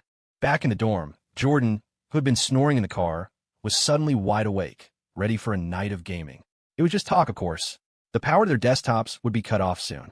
After washing up, the alcohol had mostly worn off. Alex, ever cautious, hadn't drunk much. But once everyone was in their beds, he started dishing the gossip he'd gathered about Levi and Dylan's backgrounds. Sean had assumed Levi was just a smart kid who'd aced the civil service exams and landed a cushy government job. He'd even started thinking that if he'd just worked a little harder, his life might have been different. Then he heard Alex's report and realized how naive he'd been. No amount of hard work could bridge that gap. Connections were crucial. Not to say Levi didn't work hard, but his path was paved with fairness. Any unfairness was likely felt by those competing against him. And just when he thought Levi was the big shot, Alex dropped the bombshell about Dylan's grandfather being a legendary figure in the Capitol. That explained why Levi had been acting like Dylan's personal assistant all night. Anyway, Alex concluded, just act normal around them. Don't think about who their family is, or it'll get weird. We're all just guys. 2 arms, 2 eyes, 2 balls. Just be genuine. Keep it simple. Jordan chimed in. Wait, everyone has 2. Is 1 normal? You wanted to check for you. Alex shot back, and the conversation devolved from there. Before falling asleep, Sean edited the video of Hannah singing and sent it to her, along with a few photos he'd taken of her with Monarch. He followed it up with a quick goodnight. For a shy Libra like Sean, those 2 words were packed with meaning. I'm thinking of you. Can't sleep. Hope you dream of me. See you in my dreams. I like you. Hannah replied almost immediately. Thank you. Your editing is amazing. You make me look better than I do in real life. Good night. Sean fell asleep with a smile. They had a group chat, but they were messaging privately. Leo, of course, had his own good-night ritual with Stella. It was non-negotiable. Meanwhile, Stella's driver reported back to his boss that she was safely back in her dorm. He also mentioned he'd driven her friend's car, a Bentley. Richard Vance was confused. A Bentley? He suddenly remembered a note from Mr. Lou's report, something about one of Stella's classmates liking the Rolls-Royce Cullinan. He'd scoffed at it then. What? My gift of a private restaurant isn't enough. Now I have to buy him a car? And a Rolls for a daily driver? As a self-made man, Richard believed a car was just for getting around. His Toyota pickup worked just fine. Kids these days were getting way too entitled. But now, his own driver was confirming the existence of a Bentley. Richard had never worried about his daughter being swayed by money, because he was confident he had more of it than anyone else. Now, he wasn't so sure. Who the hell was this kid? His wife had said he was just some poor student. What poor student drives a Bentley, owns a horse ranch, and goes fishing with cabinet-level officials in the Capitol? Richard couldn't sleep. He tossed and turned until his wife kicked him twice. Leo slept soundly until morning. The sleep of the young is a powerful thing. He woke up to see Sean, already awake and looking energized. Had he taken a stimulant? Leo washed up, drank some honey water, and went for a run. He met Professor Reed for a warm-up, then did laps around the main track. It was too cold to ask Stella to join him. On his way, he called his godfather. He knew Dr. Shin was an early riser. He told him about the medicinal formula for the horse, vaguely attributing it to something he'd read in a book and asking if it was worth a try. Dr. Shin was at a beef noodle shop by the Yellow River. The earlier you go, the clearer the broth and the better the noodles. Some fanatics lined up at 4 a.m. for the first bowl of the day. He just sat down when Leo called. Listening to the formula, he nodded. That's an ingenious recipe.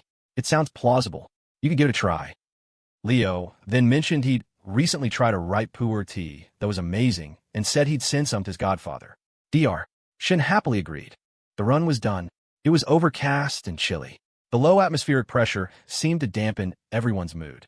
But for Leo, the feeling of having expended all his energy was exhilarating. He couldn't imagine his old life, eating takeout, then a late-night barbecue, sleeping in, and waking up hungry enough to start the cycle all over again. He'd been living like a poorly fed pig. A morning run left him feeling refreshed, cleansed. It was like a martial artist's morning routine, a set of exercises to detoxify the body and stretch the muscles, the light sweat feeling like a purification. Professor Reed's longevity secrets were simple: a balanced diet, emotional stability, and daily exercise. But in an age of information overload, no one knew what to believe or had the discipline to stick with it. Finishing a run felt great, but that first moment of getting out of bed still required immense willpower. He knew if he skipped a few days, it would be hard to start again. For breakfast, he had 2 piping hot fried dough sticks, a bowl of sweet soy milk, a serving of noodles with peanut sauce, a portion of pork wontons, and a sesame ball. The best part about exercising was that he could eat whatever he wanted without worrying about gaining weight.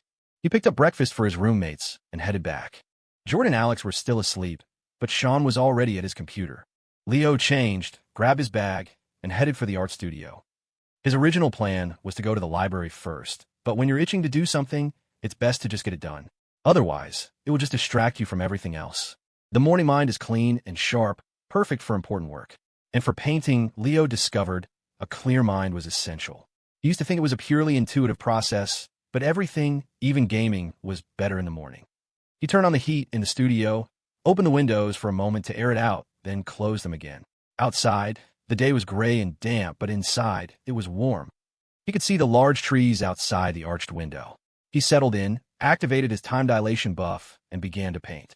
Time flew.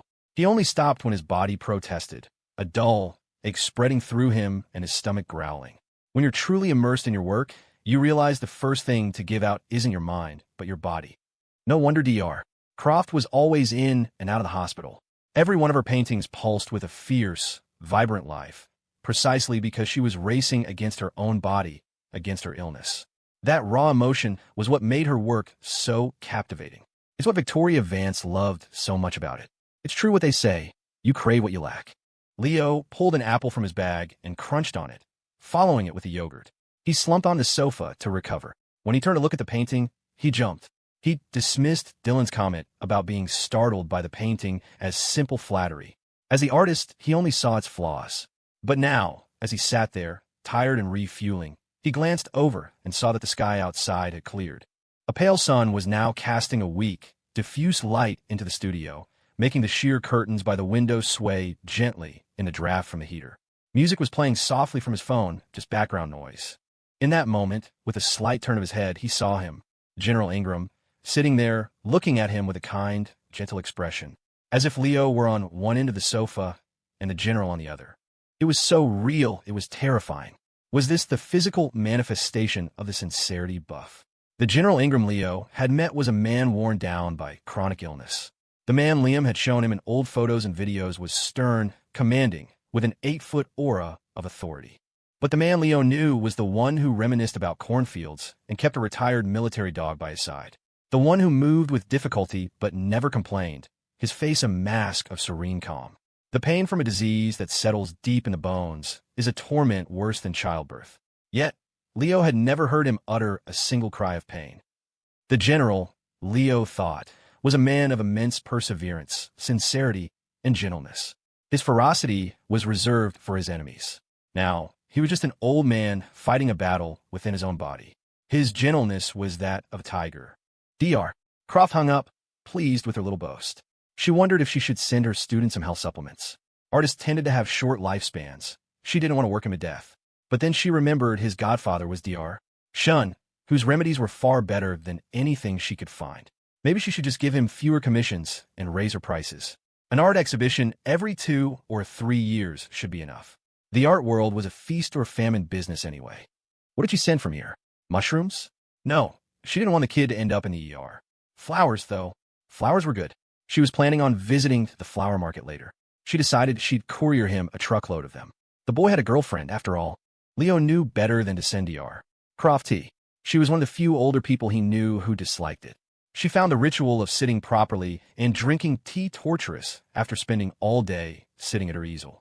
Slouching on the sofa and eating spicy beef jerky was fine. Sitting upright for tea was not. Jordan was the same. He was a fidgeter who preferred his sweetness direct and sugary, not subtle. Instead, Leo decided to send her a couple of jars of his chili sauce. He texted her for her current address. The painting was almost done. Another day of work, and then some time to dry, and he could move on to the next commission. He decided not to send a photo to Secretary Ingram. The surprise would be better. His previous portraits had been lively, but this one was alive. It had a soul. It was the difference between a captivating image and one that makes you say, "Don't you come any closer." Leo looked at the portrait of the general for a moment longer, gave it a nod, and left, closing the door behind him. The studio was temporarily off limits for other activities. The pressure would be too much. He messaged Dylan to let him know the paintings would be ready tomorrow. Dylan, waking up in his hotel room around noon, decided to head back to the capital the next day.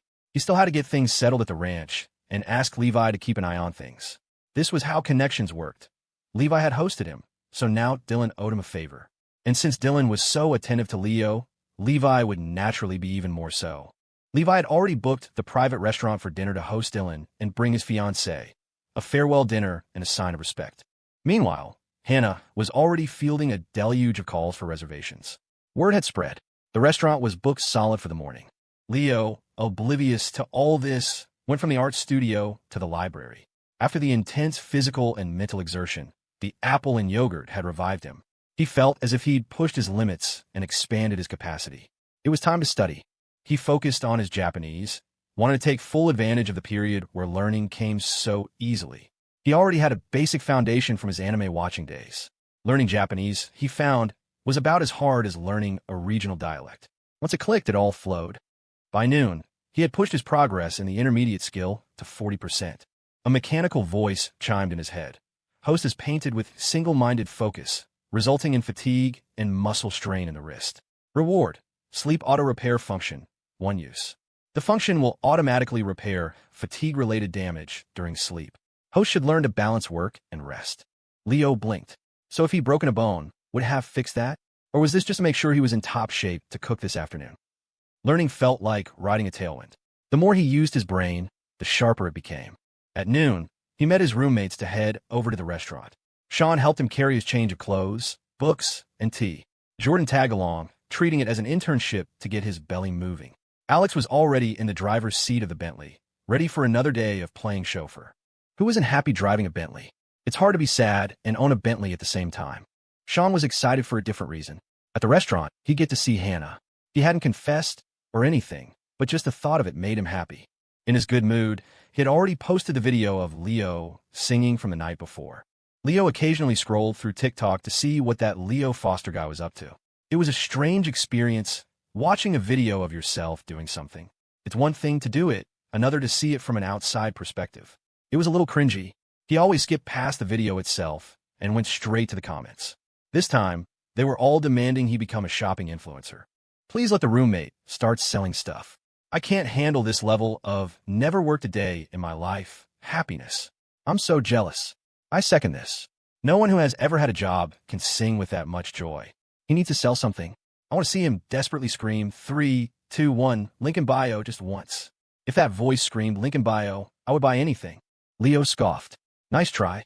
He wasn't ready for his live streaming debut just yet. The Bentley glided smoothly to the restaurant.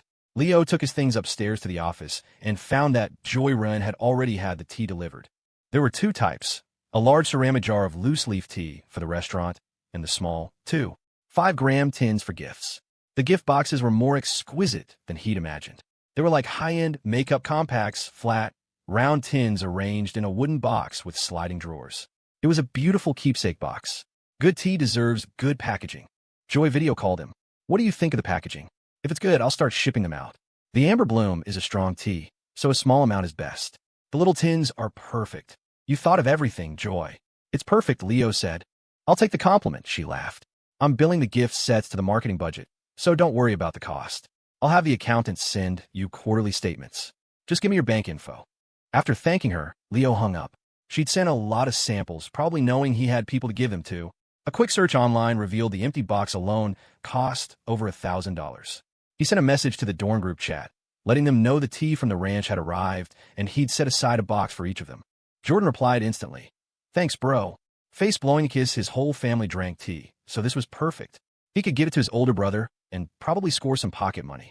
Alex, thank you, Godfather. His grandfather was a serious tea connoisseur. Sean, I'm good. No one in my family drinks tea. Sean's honesty was refreshing. It would be a waste. Leo, then I'll send some chili sauce for your sister. Sean, she'd love that. Sarah was just asking me about it yesterday. Alex, Godfather, I want chili sauce too. Jordan, Dad, me too. Leo, okay. With his roommates taken care of, he couldn't forget his girlfriend. Stella had gone home for the day, so he had a driver deliver some tea and chili sauce to her house. He knew Victoria Vance liked tea, and the chili sauce was a nice bonus. Jessica was helping out at the restaurant today, so he messaged her, telling her to take a box of tea home. He also messaged Hannah. He was paying her a salary, so he didn't need to give her gifts, but it felt wrong to leave her out. Her reply was identical to Sean's. No tea, just chili sauce. She was practical. Why take something so expensive when she was just doing her job? When Jessica saw the picture of the tea box, she was stunned. It looked more like a jewelry box. It was the first non-food gift Leo had ever given her. It felt significant, even if everyone else was getting one too. But because it felt significant, she couldn't possibly take it back to the dorm. And she certainly couldn't give it to her father. She thought of the last message her mother had sent her, a string of generic inspirational quotes copied from some seniors group chat. Jessica messaged her back. Do you want some tea? A classmate gave me some. If you want it, I can send it to you. She attached the photo. Julianne was surprised. Her daughter rarely replied to her messages. This was a breakthrough. And if she remembered correctly, this classmate was the painter, the one who had defeated the Japanese masters in a tea ceremony. Julianne had been abroad for so long, she still had a somewhat dated view of her home country. Beating foreigners at anything was a big deal. She sent her address. Jessica looked at the reply. 22, Orange Grove Road, Singapore, 258350. She'd never been out of the country. She'd never even been on a plane. She didn't have a passport. A moment later, a WeChat transfer notification popped up on her screen. $15, 000. The note read, pocket money. After lunch, Leo took a half-hour nap. He woke up feeling refreshed, the soreness in his hand and shoulder completely gone. The system's auto-repair was no joke. He had a meta-thought, a silent aside to the reader of his life. You workhorses need to take care of yourselves. Use your money power to get a good massage. It works just as well as a system reward. Rejuvenated, he started on the chili sauce. With a big batch to make, the whole crew pitched in. The head chef, Chef Wu, humbly acted as Leo's sous chef, eager to learn. The kitchen staff were all in high spirits. Leo had promised them bonuses for good performance, and even though they were busier with fewer staff, the work felt fair, which made all the difference. Sean filmed the process for a new TikTok. A bunch of comments had been asking to see Leo at work. Well, this was it, right? Alex, Jessica, and Hannah were all roped into prep work. Alex, a man of the people, took up a knife and started chopping peppers. Jessica and Hannah stemmed them, the spicy oils making their eyes water. With everyone working together, laughing and talking, the time passed quickly. In the middle of it all, Leo's phone rang. It was Stella. The serious expression he wore while working instantly melted into a smile. Jessica kept her head down, stemming peppers. She felt like a super simp. She was starting to worry about Stella's moods, because if Stella was upset, Leo would be upset. It was a twisted form of love by proxy. She was starting to like her crush's girlfriend. She thought, what a psycho. I really am Julianne's daughter. Neither of us are normal. She'd accepted the money. She didn't fully understand her mother's logic, but she was starting to. It seemed Julianne needed her daughter to show her affection, and she was willing to pay for it. Leo moved through the chili-making process with a practiced, muscle memory grace. Sean noticed that Leo's movements were precise and repetitive, almost like a dance. He had an idea for a fun edit, compiling all the identical movements from different videos into one hypnotic loop. With the chili sauce done, Leo moved on to the soup. It needed to simmer for a while. He checked the kitchen's medicinal herbs and found he was missing 3 ingredients for the horse's remedy. Dr. Shun had given him the address of a reputable apothecary. The problem was the university was so far out that no delivery app would take the order. Alex, of course, had a solution. On a campus full of students, you didn't need an app. A student runner was cheaper, more reliable, and often willing to work for a meal or just for the experience. The medicine arrived. Leo paid the student runner $60, including reimbursement for his bus fare, and got his contact info for future errands. By the time Dylan arrived for dinner, he found Leo squatting by a pot in a corner of the back alley, tending a bubbling, dark concoction. "What's that?" Dylan asked, assuming it was some new culinary experiment. "I'm studying traditional medicine," Leo said. "My godfather gave me a formula to treat joint damage in horses. I'm giving it a try." Dylan stared at him. "Are you serious?" "Monarch's injury. I heard the best equine surgeons in the world couldn't fix it." "You think that? The stuff you're brewing by the side of the road is going to work? You'll be lucky if it doesn't give him diarrhea." He watched Leo, squatting there in the cold wind, so earnest he looked like a well-meaning fool. He was just starting to learn this stuff. Was he for real? He had to be. Leo Foster was one of the most sincere people Dylan had ever met. Stella got called home unexpectedly around noon. Her mother, Victoria Vance, had arranged for a famous fashion designer, just back from abroad, to come to the house for a private fitting. Of course, he also brought a selection of ready-to-wear pieces. When the designer's team arrived, they must have thought they'd walked into the wrong house. It looked less like a living room and more like a private Hermes boutique. They'd practically moved the entire store into the Vance residence. The displays, the clothing racks, the cases of bags and accessories, all arranged with the store's signature aesthetic. Victoria was a connoisseur of all things Hermes. The brand's senior client managers would personally bring the season's newest items, rare leathers, high-end jewelry, and equestrian collections to her home. Their designers would take her measurements for custom garments, listening intently to her requests, ready to create anything she desired, including one-of-a-kind handbags. Not that they would design a new style of bag. The iconic shapes were fixed. One-of-a-kind usually meant custom monograms or a special color of stitching. But for a client of Victoria's caliber, it meant she had pre-reserved rights to rare leathers and could acquire special materials and colors for ultra-popular bags like the Birkin and Kelly without having to play the usual quota games. During Fashion Week, the brand would fly her to Paris, where she'd have a private viewing box and an exclusive backstage pass. While the celebrity ambassadors were there to work, to earn a paycheck, women like Victoria were there to spend. They were the real power players. Stella wasn't particularly interested in any of it. She didn't approve, but she understood. It was the same way Victoria felt about her motorcycle, her pilot's license. In her boxing, she didn't approve, but she respected it. Mutual non-interference was the highest form of understanding they could hope for. So when her mom called her home, she cooperated. Ordinarily, Stella found fittings boring and thought turning her home into a pop-up Hermes store was a bit silly. But it made Victoria happy. Sometimes, her mother had moments of pure extravagance. She'd invite her friends over for one of these sessions, have Hermes cater to them all, and pick up the tab for everyone's custom orders. During the fitting, the staff stood respectfully to take her measurements. When she sat, they knelt or squatted on the floor. Their service was impeccable. This time, all the attendants were women. Stella recalled a time they'd sent an entire team of handsome, 6-foot-plus male sales associates. Her father, Richard Vance, happened to come home early. He took one look at the flock of impeccably dressed, model-esque men surrounding his wife and soured immediately. He didn't lose his temper, but he pointedly called over a female attendant and ordered a few sets of cufflinks. Victoria got the message instantly. He was jealous. From then on, only female associates were allowed for at-home visits. Stella dutifully let them take her measurements. As for the designs, she didn't have any specific requests, just a general style preference. Cool, casual, clean lines. Hermes had started as a saddlery. After all, since they were there, Stella ordered some custom equestrian gear for Leo, along with riding clothes, and selected a few ready-to-wear leather goods she thought he'd like.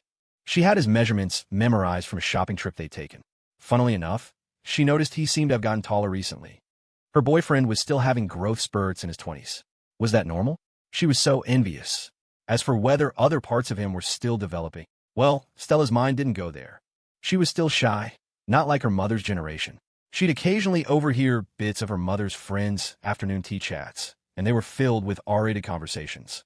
Just the other day, she'd heard them discussing new spas in the city, debating whether the collegiate athlete spa or the boy-next-door spa had better service. They were even showing each other photos.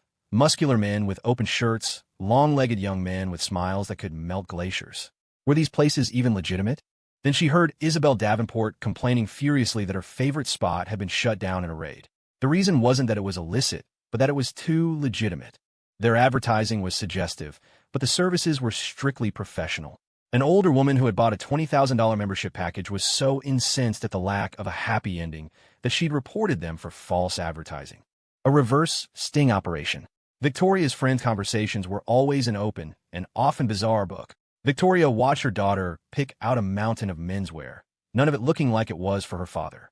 So much for being my little angel, she thought with a sigh. Poor Richard. Then again, she couldn't talk. She'd just spent a fortune on herself. It took all afternoon for the two of them to finish. Victoria let out a long breath. I'm exhausted. The staff, busy packing everything up, remained silent. They weren't tired at all. They had just hit their quarterly sales target in a single afternoon. They were going to treat themselves to a nice dinner tonight. Not tired in the slightest. To reward herself for her hard work, Victoria decided to brew some tea.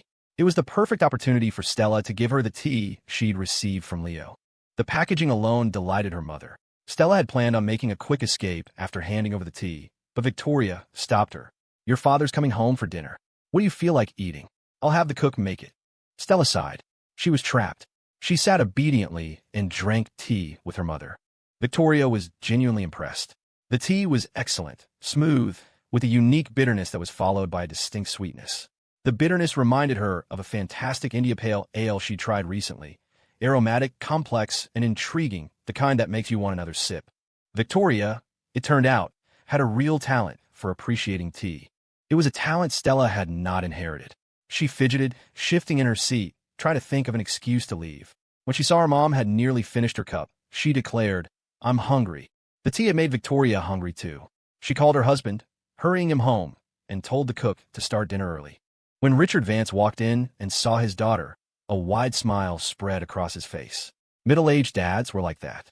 Seeing their daughters made them beam like sunflowers. Dinner was served. At home, their meals were usually on the lighter side. There were spicy dishes, but they were prepared with restraint because Richard's stomach had been giving him trouble. He loved spicy food, but in recent years it had started to disagree with him. It was no wonder women generally outlived men. Men hit middle age and developed a stubborn desire to do exactly what they were told not to. His stomach was sensitive, but he loved his wine, his spicy food, and his cigars. Victoria, on the other hand, might know that exercise and sunshine were good for her, but her vice was simply not wanting to do them. She didn't actively cultivate bad habits. One was knowingly doing harm, the other was knowingly avoiding good. One was a negative, the other a neutral. Eating at home was healthier, but as the wholesome meal was laid out, Richard's stomach might not have been hurting, but it certainly wasn't happy. Leo was patiently brewing the herbal medicine. The smell was a bit strong, so he'd set up the pot on a burner outside the back kitchen to let the fumes dissipate. While waiting, he scrolled through his phone, a nagging feeling that he'd forgotten something tickling his mind. Then he saw it, a message from Paige. He'd forgotten to reply. He remembered seeing her message come in earlier, meaning to respond, and then completely blanking on it. It happened sometimes. In his head, he'd already had a conversation. The main issue was that Paige had sent a novel. A wall of text. Apparently, the bone necklace he'd given her had blown up during one of her live streams, and now her comments were flooded with pictures of people's dogs wearing the same one. Paige, I saw the pictures, but I'm still the one who wears it best. This was a gift from Leo, and your dogs can't compete. Then, a moment later, Leo had texted her that the Bulgari diamond collar from Dylan was a welcome gift for Moose. Paige, Leo, you're the worst. Bulgari for the dog, and a bone for me. I've decided to unilaterally unforgive you. He hadn't replied. After waiting for what felt like an eternity, she'd apparently forgiven him on her own. Paige, fine, I forgive you. Still no reply. Paige, I'm so mad. Loudly crying face. Leo had a laugh. With a girl like Paige, you could ignore her, and she'd act out an entire TV drama by herself. The anger, the fight, the forgiveness, the reconciliation. She basically talked herself down. It was kind of adorable. He texted back an apology. Sorry, I got busy. The bone necklace was originally for Moose. You just grabbed it too fast.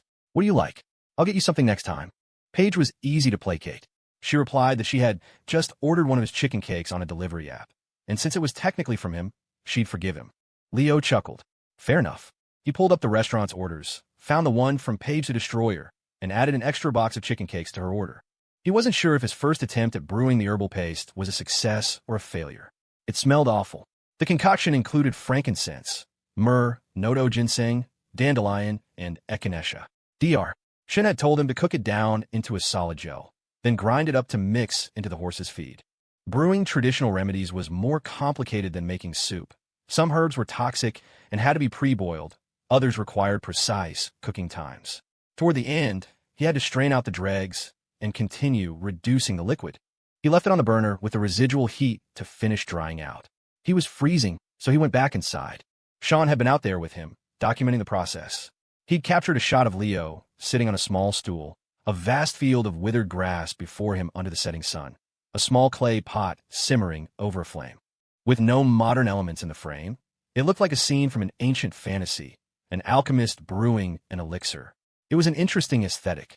Back inside, he chugged a glass of warm water. Dylan Sloan had arrived ridiculously early. He looked less like he was here for dinner and more like he was reporting for duty. Leo wasn't about to be polite. Dylan said he wanted to experience life, so experience it he would. Alex was already getting the real experience, so Leo assigned the troublemaking trust fund baby to him. It was perfect timing. The restaurant was completely booked, bursting at the seams. Their prices weren't cheap, and when people called to reserve, Hannah-chan would politely confirm, "Just so you know, we buy everything fresh daily and make it to order, so our prices are on the higher side. We encourage mindful consumption." But Hannah herself was a die-hard foodie in hiding. To a customer's ears, her warning sounded more like, "Please don't come. We're too popular.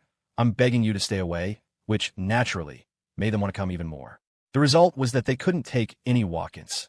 It was reservations only. As dinner service began, the guests started arriving. Levi was running a little late waiting for his girlfriend, but he was still earlier than his reservation time. Dylan was just bored and had shown up hours in advance. Alex, ever the pragmatist, had seen Sean's videos of Dylan following Leo around. He immediately understood what Dylan was after, a chance to appear grounded, to show a low-key side. He wanted to be put to work.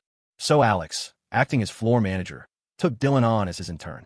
Hannah was the head waitress, while Jessica and a hastily escaped Stella filled in as servers. If Richard Vance knew his darling daughter had used a flimsy excuse to rush back to school just to wait tables, he'd probably have an aneurysm. But he didn't know. For now, Mr. Lou would surely tell him later. The service was a flurry of organized chaos. They didn't have uniforms, so Hannah suggested they all stick a smiley face sticker on their shirts to identify themselves as staff.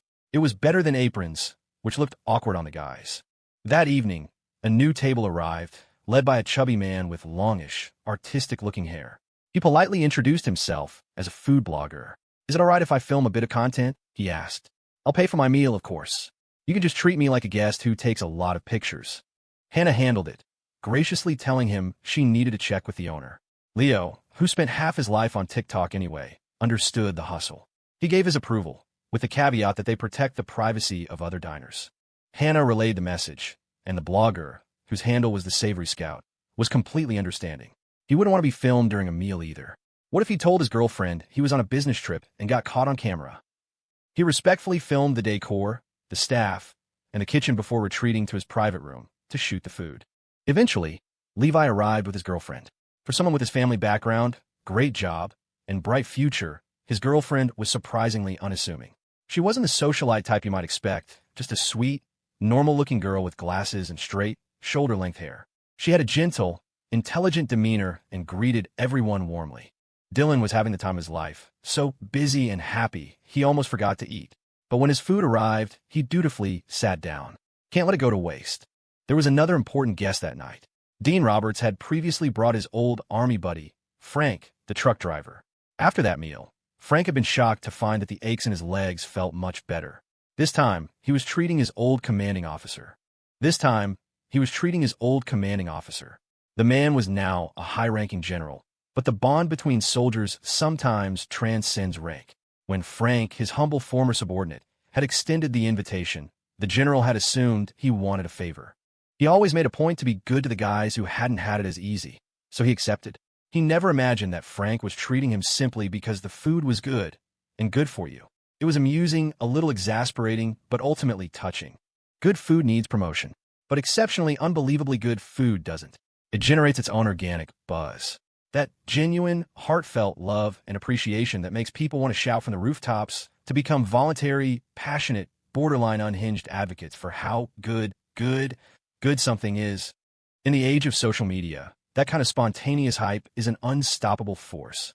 Many influencer restaurants manufacture this effect, forcing their patrons to become promoters. They create a beautifully designed, Instagram-ready space or offer professional photo services. Once people have those perfect pictures, they can't resist posting them. They might be showing off themselves, but they're also advertising a restaurant. If you were to rate this little private kitchen on campus, its defining feature would be a 100% return customer rate. Dean Roberts wasn't here tonight, but Hannah Chun remembered Frank. He was the guest the dean had brought last time, his old army buddy. She mentioned it to Leo, who had been busy in the kitchen that night and hadn't met him. In a situation like this, whether as a business owner or a student, the proper thing to do was to go out and say hello. Adult socializing is often transactional. On one hand, you want to show your good character, your respect for your elders and teachers. On the other, you have to consider that this person might be someone important, and being polite could open doors down the road. In reality, that rarely works unless you have something to offer. Thinking like that is exhausting. It slowly turns you into a phony. You invest so much, seeing important people everywhere, but the return is minimal. Outside of the real friends you've made, your roommates, the people you've practically lived with for years, most relationships are just nodding acquaintances, connections of convenience. These are lessons you only learn through experience. When you find yourself in a room full of powerful people, you might think you've made it, that latching on to any one of them will set you up for life. But that's not how it works. It just means you don't belong, that you haven't reached their level yet, and you'll eventually be pushed out. It's a sign you need to work harder and find your own place. Right now, Leo wasn't thinking about any of that. That was the advantage of being a student. He wasn't yet so jaded or cynical. And Frank, the retired soldier, certainly wasn't thinking about it either. He was just treating his old commanding officer to a meal. He had no intention of making a fuss. Back when they were young, he'd had a bottomless stomach, always hungry, always feeling like he hadn't eaten enough. He'd eaten more than his fair share of his commander's meals, draining the man's personal funds along with a few other young grunts. He wasn't wealthy now, but he could afford to buy a good meal. Frank had always been a simple, straightforward man, so he simply invited his old leader to dinner. The man who was once Captain Shaw was now General Shaw. He was busier, but no matter how busy, a man has to eat. He could always make time for a meal. If he declined, it was usually to avoid a formal engagement. But for a former subordinate, a good kid he had a real bond with, he was happy to come, as long as it wasn't for anything illegal. It was like they were mentor and student 20 years ago, separated by 2 decades. But when one is 60 and the other is 80, they look about the same age. They become brothers. Frank hadn't invited Dean Roberts, not out of any complex social calculation, but simply because back in the day, Frank had been a top soldier, chosen for a special unit where he served under Captain Shaw. Dean Roberts hadn't been part of that, so they didn't really know each other. Frank wasn't a smooth networker. Otherwise, his connections would be quite formidable. General Shaw was genuinely fond of Frank. After the general's divorce, his ex-wife and daughter moved to another city. Frank drove a long-haul truck, and whenever his route took him there, the general trusted him enough to ask him to check in on them.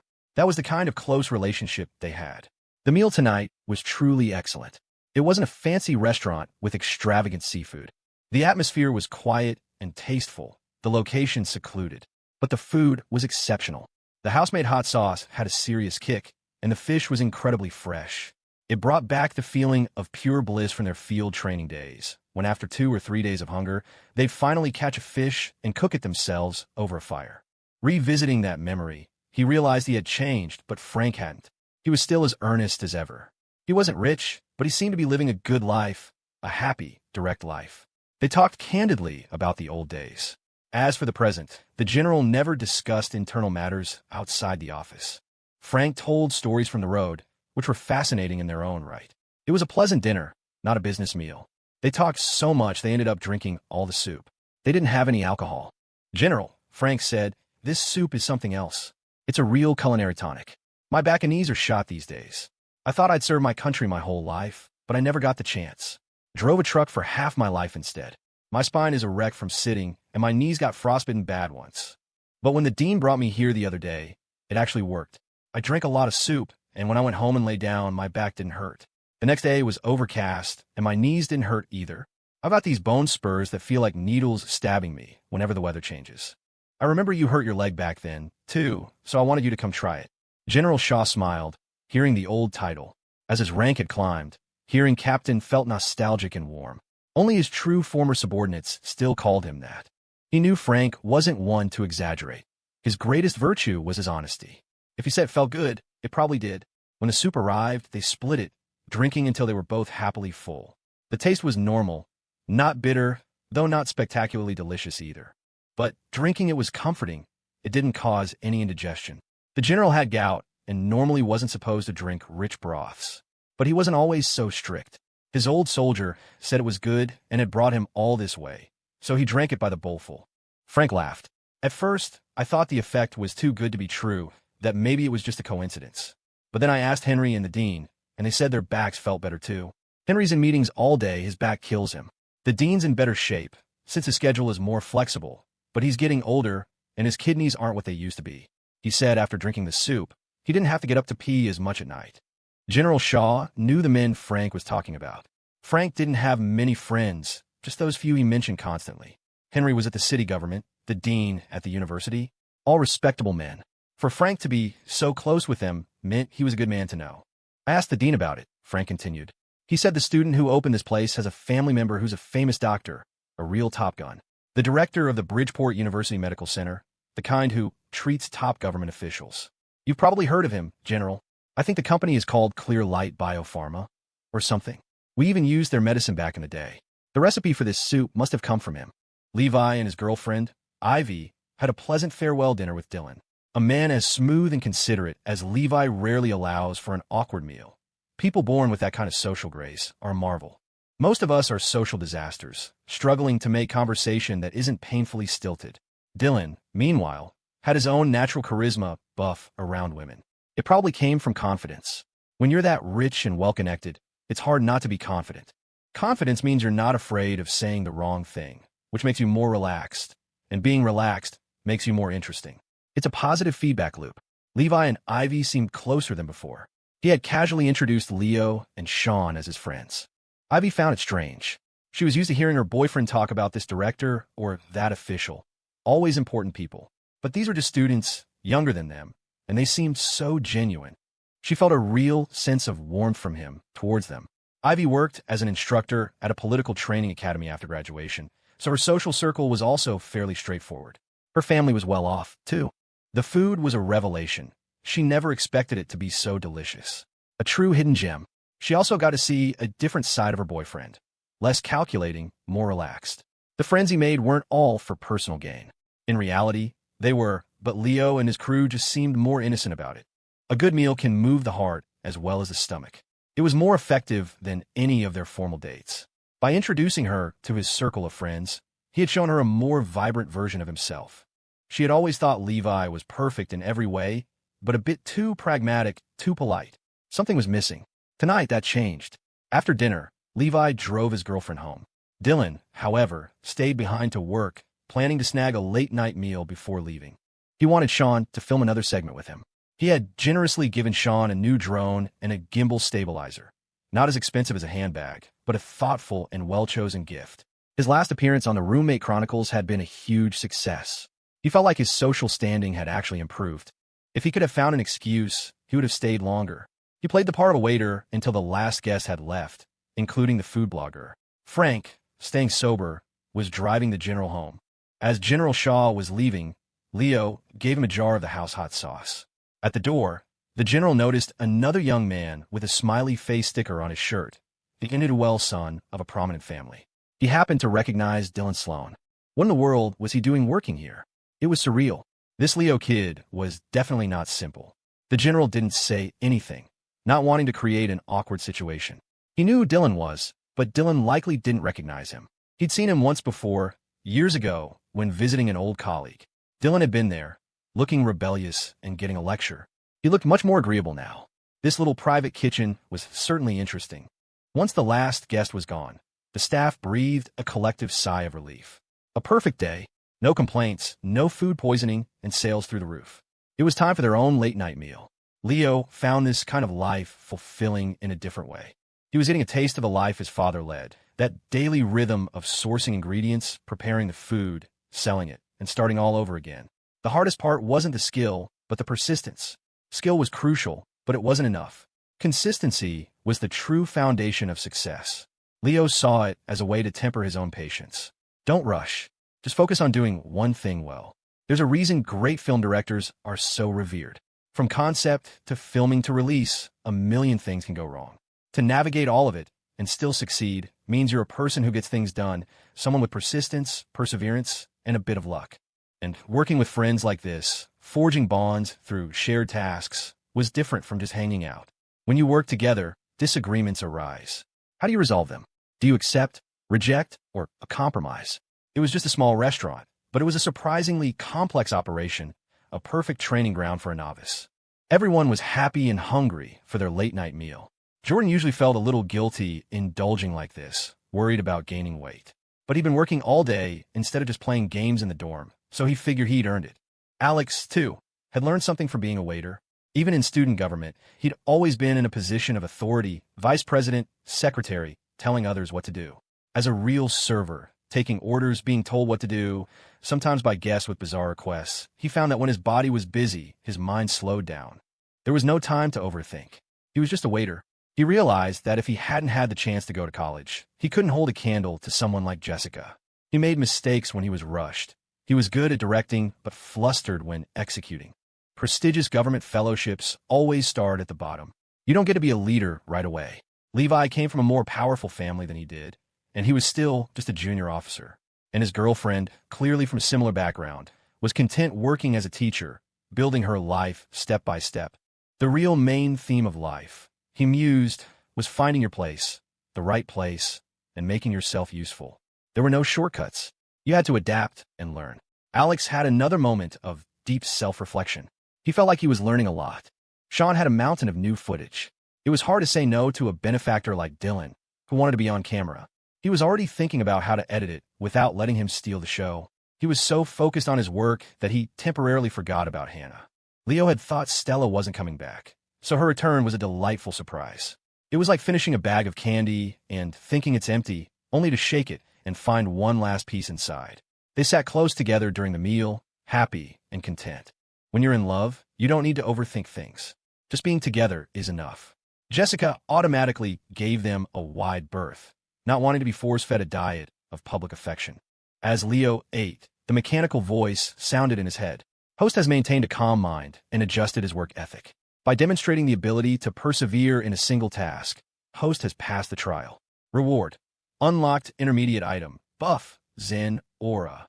Host may activate this skin when brewing tea or in conversation to increase the success rate of the interaction by 10%. Has the system been playing video games lately?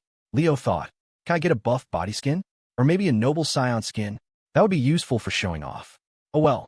He remembered those romance novels about the untouchable signs of D, C, or whatever. Zen was fine. He activated the Zen Aura buff and leaned close to Stella's ear. His voice came out soft and breathy, tickling the fine hairs on her earlobe.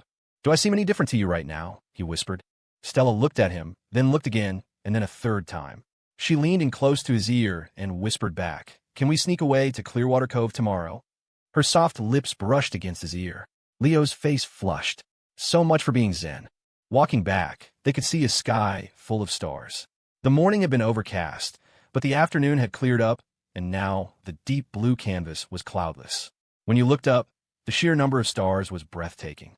You could stare at them forever and never get bored, though it was hell on your neck. It would be perfect for lying on the grass on a summer night. It was still relatively early, and everyone was stuffed, so they decided to walk back. The walk took them through campus, while the drive required a detour on the winding mountain road that led to the small village where the restaurant was located.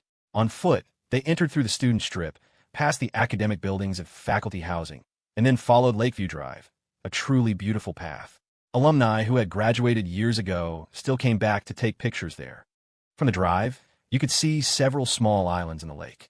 Photos taken from there, especially with the tall reeds on the shore framing the shot, looked like they could have been taken in another country, like a postcard from some exotic lake in the Swiss Alps. A strange feeling of reluctance washed over Dylan. Seriously, he'd never felt this way after breaking up with his many girlfriends. Those partings had always felt like a clean transaction, goods and money exchanged. Now he was actually sad to leave. Wait, am I gay? He glanced at Leo. Leo had an aura of clean-cut integrity, cool and detached, especially when he was with his girlfriend. The two of them were starting to resemble each other, both with that cool, almost untouchable air. No, I'm not thinking about desecrating him. Dylan was genuinely spooked. Imagine, after all those girlfriends, discovering he was gay. That would be terrifying. He might be a screw-up, but his family was still counting on him to get married and have a kid. Boy or girl, it didn't matter. They thought a baby would finally make him grow up. He put some distance between himself and Leo and started chatting with Jordan. Of all the people here, he liked this big guy the best. They were on the same wavelength. It felt like he'd found a kindred spirit. Though the big guy was way lazier than him, just content to lie flat and chill. His personality was amusing. At first, Dylan had looked down on all of them equally. It was only after spending time with them that he realized every single one of them was more impressive than he was. Jordan, the chubby one, was a self-aware heir who didn't cause trouble, just spent money and enjoyed life. That was a higher state of being than his own. If he'd been that zen, he wouldn't be in a position now where he had to ask people for favors. For someone with his status, if you just stayed quiet and didn't make waves, no one would dare mess with you. Alex, a political scion from a smaller state, was ambitious, hard-working, and clear-headed. He was also humble enough to get his hands dirty and had high emotional intelligence. It was obvious he had a bright future. As for Leo, Dylan wasn't sure of his full background.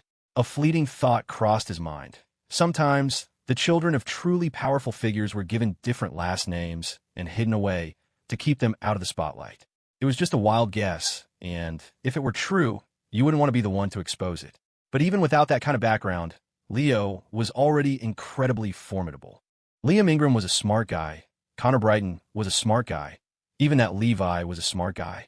And all these smart guys were working hard to be friends with Leo. He had to be someone special.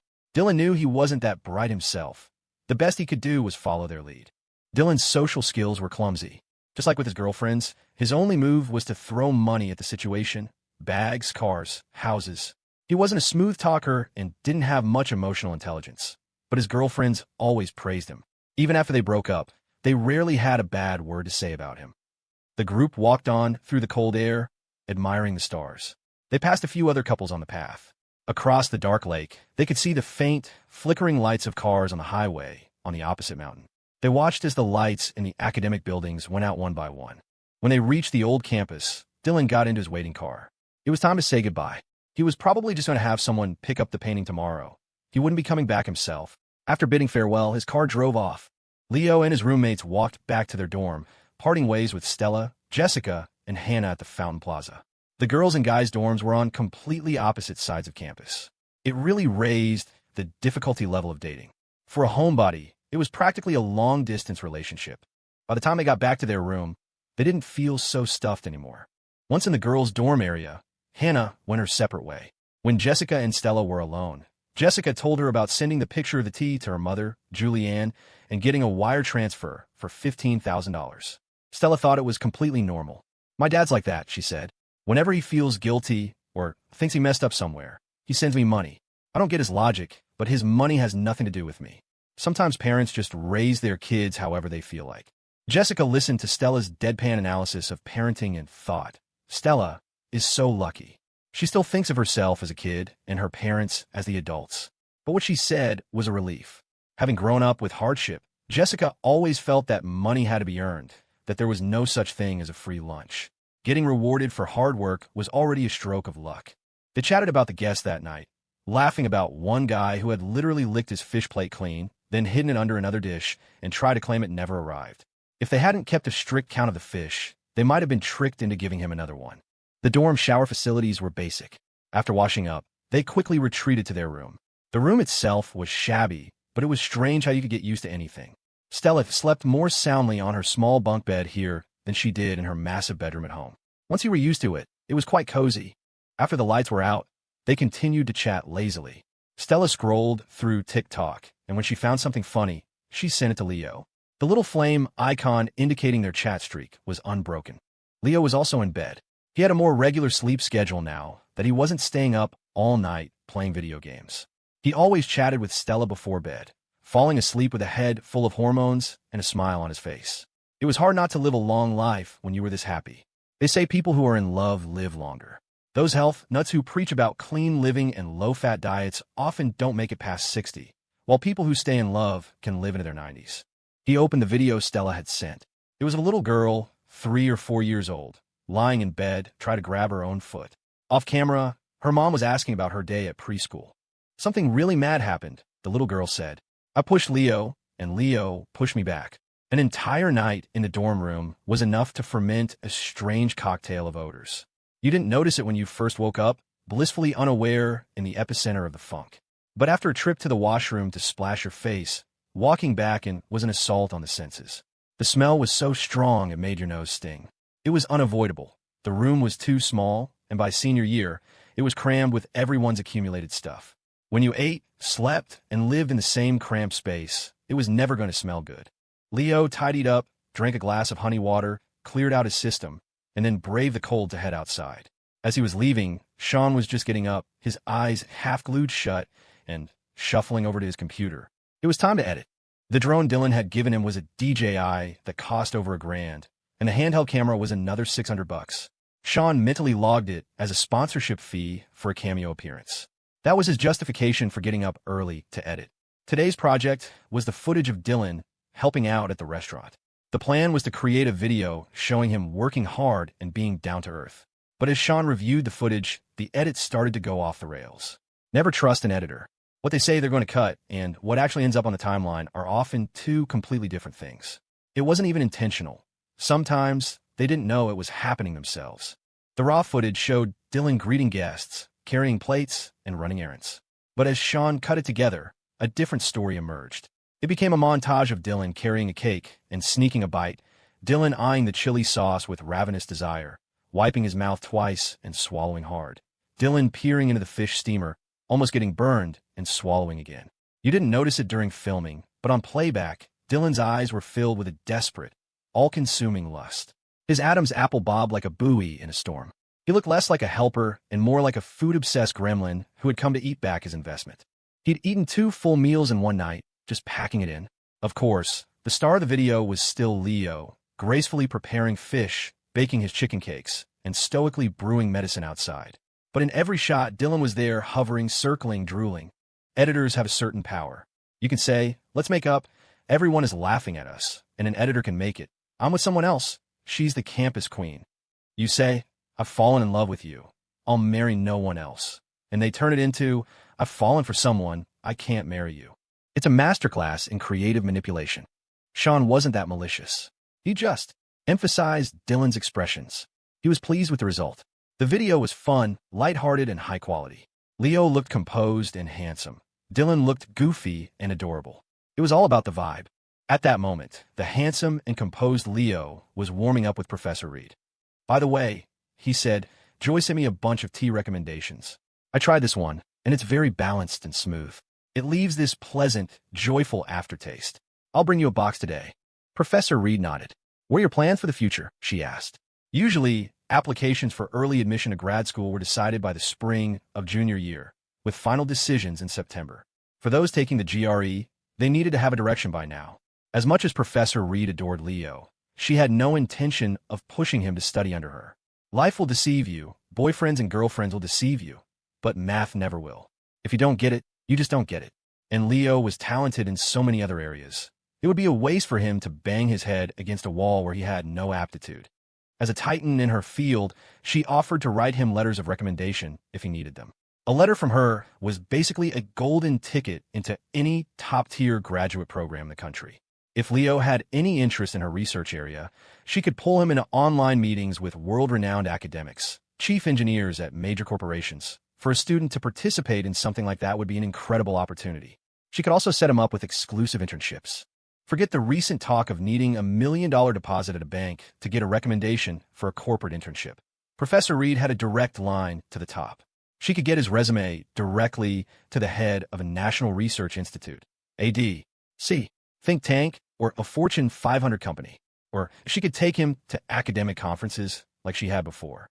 That was when she barely knew him. Now, a simple introduction, this is a student of mine, was worth its weight in gold. If he wanted to study abroad, she could connect him with professors overseas. Having Professor Reed in your corner was like having an express pass, a black card for the academic world. Of course, If Leo were foolish enough to ask her for help with something as trivial as editing a paper, he'd probably get a face full of her dentures. She listed a few potential paths. Leo didn't have any concrete ideas yet. It was only the fall semester. There was still time. Before, when he had nothing going on, he couldn't wait to graduate. Now that he was starting to enjoy learning, he didn't want it to end. Time was moving too fast, but he appreciated her offer and told her he would think about it and wouldn't hesitate to ask for her help. After their warm-up, Leo headed to the main track to run. Today's visit to his regular NPC checkpoint yielded a bountiful harvest. After persistent check-ins, the NPC had finally revealed her true power level, confirming her boss status. From his inventory, Leo had acquired a nuclear option for graduate school applications, a priceless promise from a titan of industry, a social black card for the academic world, an express train to the top of his field. Leo went to the student strip first to pick up Moose for their run. In the winter, Moose was in his element. Golden retrievers were originally bred in the cold, snowy highlands of Scotland, used as sled dogs, hunting dogs, and retrievers. They were built for the cold, with thick, long fur that kept them perfectly warm. Moose didn't mind the winter one bit. He was wearing his own permanent fur coat. He trotted happily, a grin on his face in the crisp air. In the summer, he was a different animal, tongue lolling out, panting heavily, looking utterly bewildered. The heat literally melted his brain. But then, if you had to wear a fur coat in July, you'd probably be panting too. His Bulgari collar was gone. Paige had put it away for safekeeping and replaced it with a string of pink plastic beads. Moose didn't care. It was all the same to him, as long as it didn't pull his fur. Leo ran with Moose, giving both of them a good workout. Today, Moose was focused, running joyfully around the track without Dylan there to distract him. He was still a bit overweight, a consequence of good food and a less-than-active owner. When Leo arrived, Moose sniffed him for a moment. The pup had been to a strange new place and picked up some odd scents, but it wasn't an unpleasant smell. If you raise a foal and a puppy together, they'll form a cross-species bond, chasing and play-biting each other. It seemed Leo had made a new friend. Looking at the pile of gift boxes in his art studio, Leo had to hand it to Dylan. No wonder his ex-girlfriends all spoke so highly of him. When someone relentlessly showers you with presents, it's hard to say a bad word about them. Plus, by doing so, he was effectively ruining their future relationships by setting an impossibly high bar. Even if they managed to find someone more successful than Dylan, a low probability, they likely wouldn't find someone as generous. After all, most people's money didn't grow on trees. And if they found someone less successful but more attentive and faithful, they would still lack Dylan's lavishness. The relationship might be fine when things were good, but the moment they had a fight, resentment would creep in. Dylan was a menace. Not only was he not settling down, he was making it impossible for a whole cohort of women to settle down either. His exes would post on Instagram about their latest gifts, always mentioning how handsome, rich, and mysterious their boyfriend was, but never a word about him being a player, inattentive, or already on to the next girl. It created a skewed perception for their followers, making them think this was the standard for any good man. Thankfully, Dylan was just a friend, one of several gold-tier patrons in Leo's life. As long as you weren't actually dating him, he was the best guy in the world. Leo needed to head to the restaurant to pick up the herbal medicine he'd brewed yesterday. He hadn't driven his car over, and after his morning run, he didn't feel like walking. He decided to take the campus shuttle from the student strip. Northwood State ran a bus between the main campus and the Honors College. Students could ride by swiping their ID, or pay $1 if they forgot it. The bus was also used by people from off-campus, residents of the nearby villages, or employees from the student strip. As Leo waited at the bus stop, he saw Walt, one of the university's drivers. Walt's Buick was parked at the intersection, and he was out having a smoke, chatting with the guy running the breakfast burrito stand. He was probably slacking off, but as long as the car was there, it looked like he was on duty, waiting for a pickup. The moment he saw Leo, Walt instinctively stubbed out his cigarette. It was the kind of conditioned response you have when you see your boss. "Leo, where are you headed? I can give you a ride." "Oh, no thanks," Leo said. "I'm just going to the Honors College. The shuttle will be here in a minute." "I'm free right now." "It's no trouble," Walt insisted. He was already opening the passenger door for Leo, even holding a hand over the frame as he got in. Leo felt a little awkward. He remembered the first time he'd shared a ride with Walt when they were taking Professor Reed to a conference. The guy had barely acknowledged his existence. The 180-degree shift in his attitude was a bit jarring for a student to experience. Walt wasn't a big TikTok guy. He preferred other video apps. But lately, even on his preferred platform, he'd been seeing clips of Leo. The videos were re-uploads, often with dramatic, clickbait commentary that made Leo seem even more impressive. The drive from the old campus to the Honors College student strip was quick, barely a press of the accelerator. Since Leo was heading to the restaurant, he just had Walt driving the rest of the way. As they pulled up, however, Walt's eyes landed on the Bentley parked out front, and he audibly gasped. To a regular person, a Bentley is a shocking sight. To a professional driver, it's like seeing a transformer come to life. And it was a brand new model, no license plates yet. Damn rich people, he thought. Man, some people have more money than sense. Walt grumbled, a hint of envy in his voice. If I had that kind of cash, I wouldn't buy a Bentley. The off-road performance is terrible. It's just for show. Leo didn't know much about cars. His knowledge was as superficial as his knowledge of celebrities. What would you get if you had the money, Walt? He asked curiously. A Mercedes G-Wagon, Walt said without hesitation. If I could drive a G-Wagon in this lifetime, I could die happy. Now that's a real off-road vehicle. A beast. Bentleys are just a waste of money. Leo had never driven either, so he couldn't argue. He thanked Walt and prepared to get out. You need a ride later? I'm free. I can wait. Walt offered, going the extra mile. Leo politely declined, but he couldn't just accept the ride for granted. It was important to be courteous, especially with people who were being helpful for no obvious reason. You don't take advantage of unexpected kindness. Hang on a second, he told Walt. A cleaning staff member came out of the restaurant when she saw the car pull up. She greeted Leo with a morning boss. Leo said he was just there to pick up the medicine. Cal, the handyman, came out with a bucket, ready to wash the Bentley. He was a quiet, earnest guy. One of his duties at his previous job had been washing his old boss's G-Wagon until it gleamed. He was practically a professional car detailer. He saw Leo and also greeted him before getting to work on the car. Leo felt that familiar awkwardness again. He hadn't realized this was part of the morning routine. It felt strange to have an employee washing his car every day. A regular car wash should be enough. And the more personal tasks he gave the staff, the less time they had for the restaurant. He made a mental note to ask Alex or Hannah, who had more work experience, how to handle this. There had to be a line between an employee and a personal butler. Thanks, Cal. I appreciate it, he said, not wanting to discourage his initiative. He'd address it later. He asked one of the servers to get a jar of chili sauce and a couple of chicken cakes for Walt. They had made a big batch yesterday, so there was plenty left. On a whim, he asked her to call a courier for a same-day city delivery to send some to Dylan as well. Can you even ship chili sauce on a plane? He wondered. Probably has to be checked. He decided to call Dylan and ask. When Dylan heard he was sending food, his heart soared. Leo finally gets it. He knows what I really want. The more the better. Dylan blurted out. Checking it is no problem. Any leftover cake? I'll take that too. All right, fine, Leo said, laughing. He wouldn't send the tea with it. If the sauce leaked, it would be ruined. He'd ship that separately. He had the chili sauce and cakes packed up for the courier. He probably should have just asked Dylan's butler to pick it up, but then it would be with the painting, and that was another potential disaster. Better to be safe and send them separately. The chicken cakes were delicious even when cool. They had a different texture, firmer but still moist inside, with that satisfying richness unique to good cake. Leo gave Walt his jar of sauce and a bag with 2 cakes. Mr.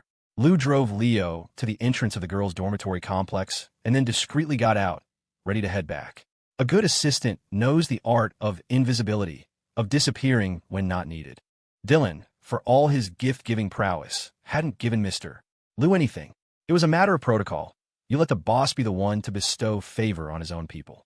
Giving a gift to another man's employee was overstepping, and it could breed resentment. Dylan knew how to distinguish between friends and staff. Hannah, on the other hand, was a gray area, but since she had eaten at their table, Dylan had included her. Plus, she had a memorable, vibrant energy.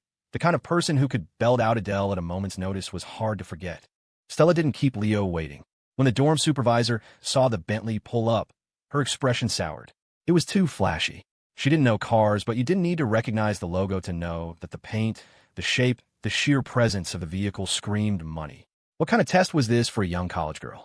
Which one of them could possibly resist such a temptation? Even she, a woman of a certain age, felt her heart skip a beat. And this kid couldn't even drive himself? He had a chauffeur for a date? The supervisor watched as Mr. Lou got out, handed over the keys, and walked away. His posture was deferential, the kind of respect that was unmistakable. So, he brought a driver to pick up his girlfriend? The supervisor thought disapprovingly. I like to see which girl gets in that car. Then Stella emerged, wrapped in a chic black coat. The supervisor fell silent. She saw students come and go all day and had a good memory for the notable ones. This girl often had a female assistant dropping things off or a family cook delivering food. It made sense that she would be the one getting into a car like that. People's prejudices tend to soften in the face of wealth. But then, the girl slid into the driver's seat. The supervisor's judgment softened further. It wasn't just her jaded perspective. For a girl who was clearly not well off to get into a car like that, it wasn't a Cinderella story. It was a trap. It was a day of bruised pride, of questioning whether her hard work had any meaning, of feeling small and insignificant. In reality, any young, bright college student had already surpassed 80% of the population. They should be confident. But when a girl whose values are still forming encounters such a massive class divide, it might not be a blessing, but a point of no return. The supervisor watched the girl drive off with the boy in the passenger seat and let it go. This was better. If she had just gotten in the car, there might have been whispers about her being a sugar baby. But she was the one driving. Driving and being driven were two different things. Driving meant you were in control. Leo wasn't thinking about any of that, though he figured if a powerful woman rolled up in a Bentley to pick him up, he'd probably be a mess too. Before you have something, you fantasize about it, and the anticipation is thrilling. Once you have it, you realize it's just a thing. The imagined joy of possession is often greater than the reality. It was like Alex's theory about writing erotica. The people best at it are the ones with the least experience. They headed to the horse ranch first. The medicine Leo had brewed yesterday had hardened into a plaster-like block, ready to be ground into a powder and mixed with feed. The ranch wasn't open to the public yet. The staff had been sent by Dylan. They were mainly caretakers, led by a quiet, socially awkward but competent manager who was receiving a hardship bonus for the remote assignment. Leo hadn't paid much attention to the operations on his previous visit. Today, he and Stella came alone. In the car, they talked business. They couldn't rely on Dylan to pay the staff forever. Giving a gift and then providing lifetime after-sales support was a bit much. Not that Dylan would mind.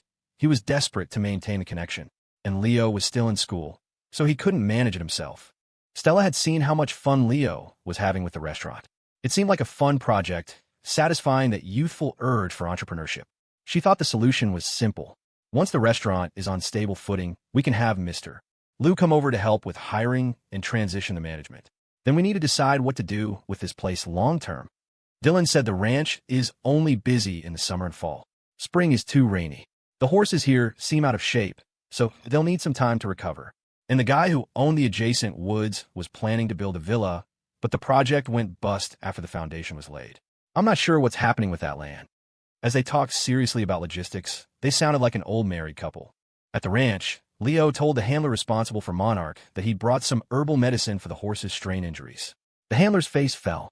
He thought the new owner was reliable, especially since Monarch had taken to him immediately. Horses are incredibly sensitive to people's intentions. They know if you mean them harm. Monarch, in particular, was practically clairvoyant. Someone had once tried to spike his feed, and he had kicked the man so hard he'd broken 4 ribs. At first, they thought the horse had gone crazy, but a review of the security footage revealed the man's sabotage. And now, on his second visit, the new owner was here with a bag of homemade medicine. The handler wanted to scream. This couldn't be happening. Even if it was traditional medicine, it was a huge risk. Why did a single horse have a team of handlers, nutritionists, massage therapists, and an emotional wellness coach? Because he was priceless, literally and figuratively. If he took the wrong medicine and it damaged his kidneys, it was over. Dylan was unreliable, but this kid was even worse. The handler was on the verge of tears. He watched as Monarch nuzzled the new owner affectionately and was just as friendly with his girlfriend. He didn't know what to do. If anything happened to Monarch, he couldn't bear the responsibility. He could sell himself into servitude and still not pay it off. He had no choice but to call Dylan, who was still signing his paychecks. Dylan was about to head to the airport when he got the call. He immediately understood the issue. It wasn't that Leo feeding the horse medicine was a problem. Leo and Dr. Shun would dare to treat the president. It was that the employee had called him. The ranch had been a gift to Leo. The staff worked for Leo now. Calling him was like being a tattletale. Dylan didn't reprimand the man. He just handled it patiently. I know about this, he said. You do what Leo says. His family includes some of the top doctors in the country, the kind who treat presidents. He knows more than I do. If you do a good job and he likes you, staying with him is a much better future than working for me. He's young. He has a bright future, and his background is deep. I'm just a second-generation screw-up coasting on family money. You can tell the others that too. If he wants to keep you, I'll give you all a nice bonus. If not, you can come back to your old jobs. The handler hung up the phone and looked out at the paddock. The young owner was gently stroking Monarch's head, and the usually proud stallion was lowering his head in blissful submission. The sight. No wonder he was the one taking care of the horse. The horse was smarter than him. After settling the matter, Dylan headed to the airport. The chili sauce couldn't be carried on, so he had the hotel concierge pack it for shipping. Each jar was wrapped in bubble wrap and carefully arranged in a box. To accommodate the sauce, Dylan had the concierge buy a new suitcase, an $1,800 Rimawa, just for the chili. He was having his own luggage couriered back because his carry-on was reserved for the chicken cakes. His carry-on was Hermes, not that he'd bought it for himself. It was part of the exorbitant quota he'd had to spend to acquire bags for his ex-girlfriends. His house was littered with absurd Hermes products. Even his trash can was Hermes. The brand strategy was brilliant. A girl could buy a $5,000 bag, carry it for years, and sell it for $6,000. She'd feel like she'd made a profit, conveniently forgetting that Dylan had to spend another $10,000 on useless quota items, silk scarves, scarf rings, ugly clothes, just to get the bag. The kids who talked about Hermes being an investment never mentioned the money burned on the quota. Now, his Hermes carry-on was cradling a box of cake. He'd sent all his other belongings ahead to avoid any scent transfer. He slung the tube containing the painting over his back and headed for the gate. Thankfully, his new assistant hadn't booked him in economy. That would have been a death sentence. He'd once accompanied a girlfriend to some obscure tourist destination on a budget airline, and the economy seat had a hard, protruding lump in the back, the size of a thumbnail. The round trip had left his back aching for 2 weeks. He was a real-life prince in the P. He felt like his body was failing him. The painting felt impossibly heavy. He finally boarded, and the flight attendant carefully stowed the tube for him. He sank into his seat with a sigh of relief. It felt like a person had just climbed off his back. Carrying his girlfriend had never been this exhausting. He told the flight attendant not to wake him for the meal, then closed his eyes and slept. He'd had an eventful few days. While he was sleeping, Sean's new video went live. He had sent it to Leo for approval, who had then called Dylan. Dylan, rushing to the airport, glanced at it and gave a quick okay before boarding. He trusted Sean. A guy with millions of followers wasn't going to sabotage him over something so trivial. And so, Sean posted it. The previous video of Dylan studying with Leo had been a hit, pushing the account past 6 million followers. The one of them riding horses had attracted a strange number of international comments and pushed them to 6.5 million. The channel's growth was explosive, a result of years of consistent content finally paying off. Clips were being shared across other platforms, driving new traffic back to the original TikTok account. Many commenters on the last video had asked for the interesting rich kid to come back. And now he had. This time, viewers watched with goofy grins plastered on their faces. Dylan's ex-girlfriends all saved and screenshotted it. The comment section was a goldmine of memes made from his facial expressions. There was the one of him swallowing hard, his eyes reflecting the perfect image of a steamed fish. There was the one of him looking like a chipmunk, sneaking a chicken cake when he thought no one was looking. Dylan wasn't classically handsome, but he had the unshakable confidence of someone who thinks he's God's gift, with none of the vanity. The entire video was a montage of the handsome, serious Leo creating culinary masterpieces while Dylan circled him like a hungry, hyperactive satellite, stealing bites and drooling. After watching, people who didn't know Dylan were left wondering, just how good is the food at this restaurant? This has to be an act, right? But then they'd look closer. You couldn't fake that look in his eyes. He was genuinely salivating. Those who didn't know him were even more confused. Has Dylan Sloan never had good food before? The kid looks like he's about to get stress-induced gastritis. Was he paid to act like this? Impossible. Who could afford him? Even if he were broke, he wouldn't stoop to this. It had to be real. The food had to be so good it reduced Dylan to his primal form. They all wanted to try it. Meanwhile, his ex-girlfriends, the ones who had gotten their parting gifts and moved on, quietly saved the most embarrassing screenshots. They had put up with a lot to get those gifts. Having a folder of their ex-boss's most undignified moments was a small, satisfying reward. One ex, Holly Lynn, the studious one who had never taken any of his gifts, saw the video.